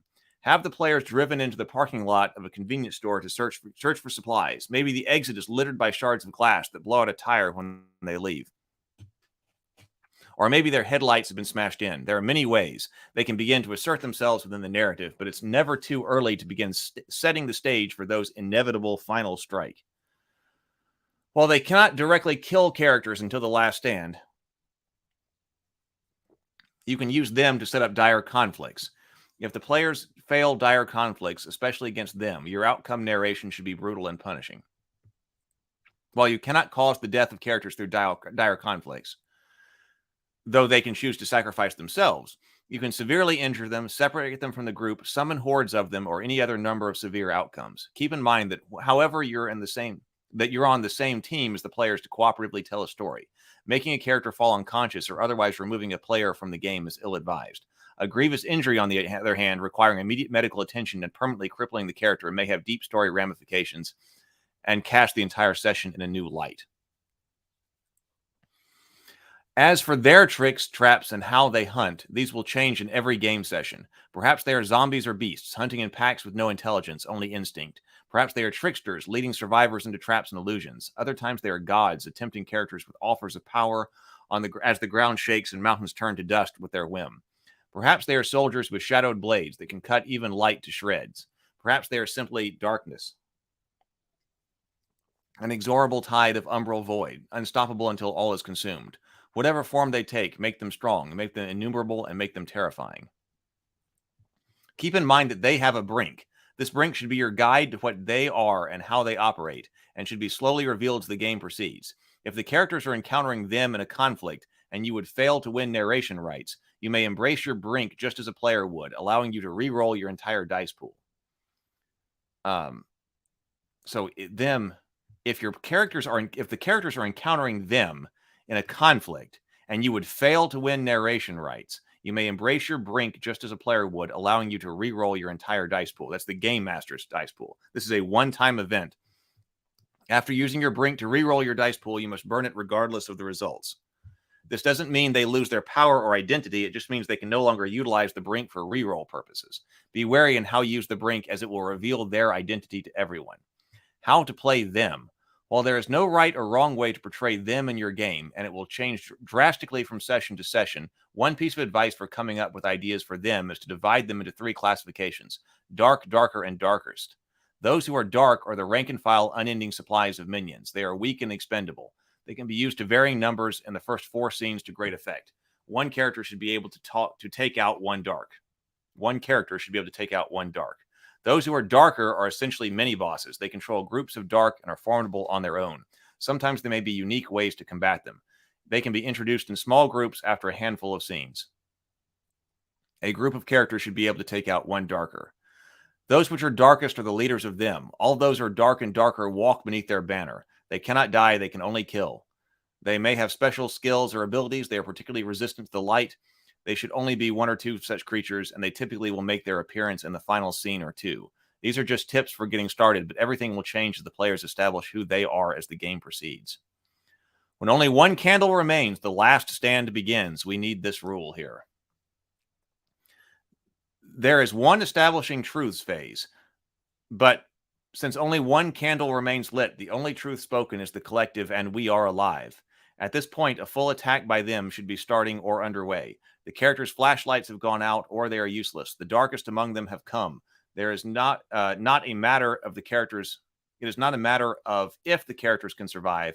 It never was. It's simply a matter of how they wish to die. For the last stand, there is only a single There's a single rules change, but it is an important one. Make this known. Play continues normally, except that unsuccessful conflicts no longer result in a darkened candle. Instead, they result in the character's death. Oh, okay. So that's how. So there's a mechanical reason here. For the last stand, there's a single rules change. Unsuccessful conflicts no longer result in a darkened candle. Instead, they result in a character's death. That's it. Typically, players will be rolling 1 die to overcome conflicts. 2 if a player has earned their hope die and has not yet lost it by succumbing to their brink. There may be rare successes, but the high stakes should be clear. Any conflict holds a heavy risk for failure and will likely mean the death of your character. Death narrations. Typically, in the case of a failed conflict, you would assume narration. However, with the last stand, feel free to give players a bit more narrative control with their death scenes. Work with them to make each character's death meaningful or epic on its own. If the last candle goes out on its own in the middle of the scene, take control of the narration and describe the darkness overwhelming the light at last, bringing the remaining characters' lives to a close. The end. When the final character dies, darken the final candle and say this: these things are true. The world is dark. At this point, play the final message recording. This ends the game. The last stand, so there that is. These things are true. The world is dark. And then you play the recording. The last stand, and importantly, those 2 final steps are critical. The GM's final truth, spoken for the first time without the player's echo of the final GM truth, spoken for the first time and without the player's echo of "and we are alive," along with the final message being played, are the last essential pieces which bring the game of 10 candles together. The more surreptitiously you can play the recording, the better. If they don't know what's coming, the impact is even greater. Often, you may find that your players will be silent as the recording plays after it ends. Let them have that silence. Allow the weight of the past hours to sink in and be felt. This moment is what 10 Candles is all about. Man, I love this. I've got to try this. I mean, talk about feeling things. This game's... I like to feel things. This is it. Wow.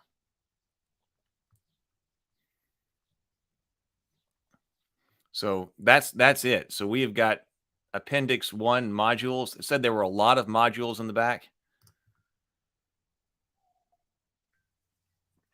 So each paragraph.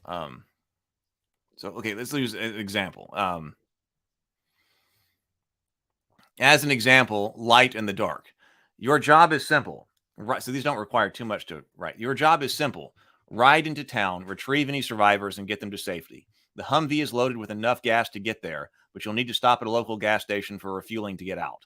Not too much room for passengers, so your team will have to be creative when you see what you're dealing with. The helicopter pickup is at Drop Point Delta. The helicopter pickup at Drop Point Delta is arriving in less than 2 hours. You've got guns and enough floodlights to surround your car with a halo of protection, at least for now, but little else. There's supposed to be a safe house on the way to town that might have some supplies if it hasn't been picked clean. For now, though, the drive is long and the road is dark. Be ready. So areas of note: road, safe house, homes, gas station, Drop Point Delta. Goal: recover any survivors you can find for rendezvous for pickup. Ooh, adrift. The cruise ship has been silent for 10 days. Silent save the occasional howl on the wind and screams quickly silenced. The motors have gone quiet and you have been adrift in the darkness. Backup energy and emergency lights held out for some time, but now even they have begun to fade. There were rumors of a secondary backup generator below deck, but with no one to activate it, the ship is being overtaken by night. Perhaps even more unsettling, however, is the fact that less than an hour ago, the ship's motor started once more. The ship is moving, but under whose control? You have barricaded yourself in a cabin, and now the ship is turning off course, sailing into the unknown. If you could get up to the backup generator, you may be able to retake the ship, maybe even send out a call for help. That is, you can move quickly enough before your shadowed cruise arrives at its new destination. Areas of note: cabins, generator, radio room, bridge, Isle of the Dark. Goal: activate the generator and retake the ship.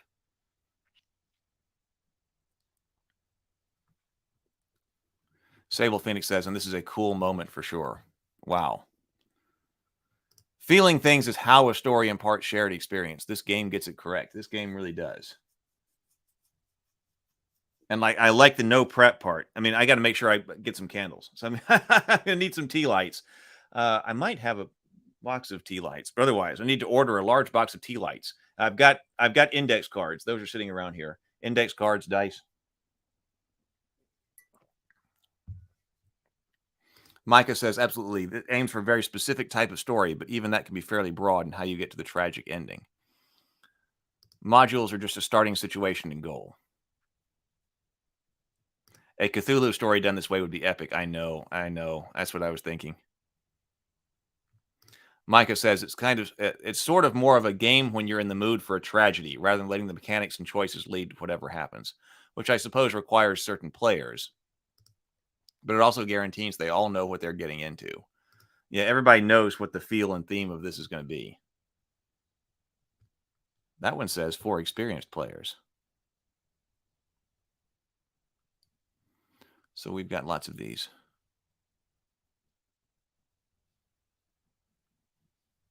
It says, breaking the mold. You may have noticed that the above module breaks away from the default setting of the world is dark and replaces it with the setup for a classic teen slasher flick. 10 candles can also be used as a foundation to run any form of tragic horror game, and advanced or adventurous players should feel free to run such games when the world is not dark, or games where the GM has decided that they are from what they are from the beginning, such as the case of a zombie apocalypse or alien invasion sessions, for example. Feel free to break the mold and run any kind of horror story you want. Check out Appendix 2 for some more mold-breaking module ideas.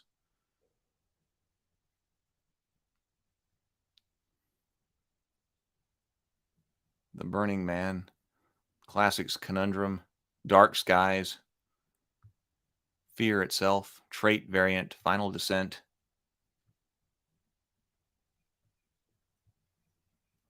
New Beginnings.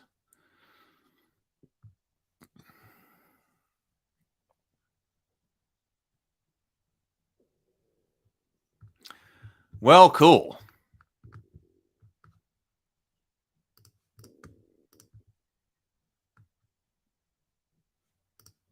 A big glass bowl is great for burning the cards too. The burning cards cards cast refracted light throughout it. Yeah, like a Pyrex bowl. I was thinking about that. So I've got other bowls, but it'd be better if it were clear, because that would be cool. So like a Pyrex bowl. You can set it up like an altar with the 10 candles and a ring around it. Read the Pound Puppies one. I think it said you need to be aware that it may take a while to get you one. So it may be a POD, because I was thinking about that too. That was like, okay, I need a physical copy of this book to have at the table. It seems like it would break the theme to have this be read as a PDF. Okay, Pound Puppies. All right, hang on. Oh, is that the one where everybody's a dog? I did say that there was something about that. Pound Puppies. When the long night came, the humans were forgetful. They didn't come to the big house to give you food and water and treats and petting like you trained them to do. They were just gone. It took too long for you to realize they weren't coming back. Some of your friends took a long nap. Too hungry, too cold, but not you. You need to get out of here. The humans appear to be lost. The streets outside are quiet. Nothing but distant howls. Not the way you howl, though. Something different. Something sharper. The kind of howl that cuts and claws and bites. You know where to go. If only you could get out of your cage. There's a park across town. The humans usually bring you there to play and smell things. You're probably there, waiting. They're probably there, waiting. Areas of note: Pound, empty streets, pet stores, running river park. Goal: find some food and water and then make it to the park across town. The humans are waiting. Play note: for this module, all of the characters are dogs. It's up to you as to whether or not you want the dogs to be able to speak to one another. But there are otherwise no rules changes. Seems like they should be able to speak to one another. That'd be like, what was that movie that the Amazing Journey or something like that? That was the animals getting back home. That was a good movie. You can get a physical book. Sable Phoenix has one.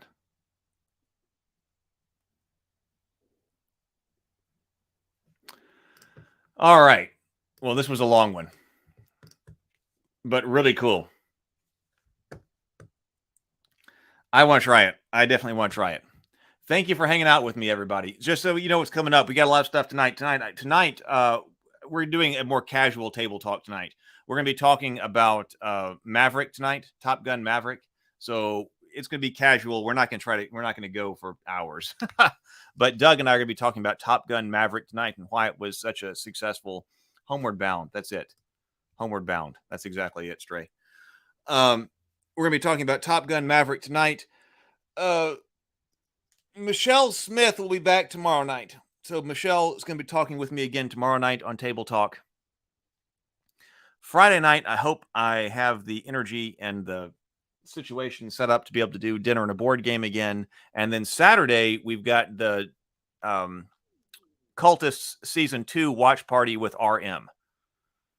She's hosting that on the Burnett Network channel again. So there's a lot coming up this week. So maybe it's good that I took yesterday off. There's a lot coming up this week. So there's stuff going on every day. Also, The Incredible Journey, which came out earlier. I think that's what I was thinking, was like The Incredible Journey or something like that. I want to say that Homeward Bound is definitely what I was thinking of, though. I thought the book may have been called something The Journey or something like that. No, Brianna will be here next week. She's typically coming in every 2 weeks. So she's back on that schedule now. So she'll be here next week. Yeah, Michelle, that'll be a fun discussion. It will be. PH says one could make 10 candles hardcore mode by using rush light instead of normal candles. Could. All right, everybody. I got things to do, but I will see you tonight for a lighthearted discussion, lighthearted and casual discussion of Top Gun Maverick. Later, everybody. Be creative, be constructive, and I will see you tonight.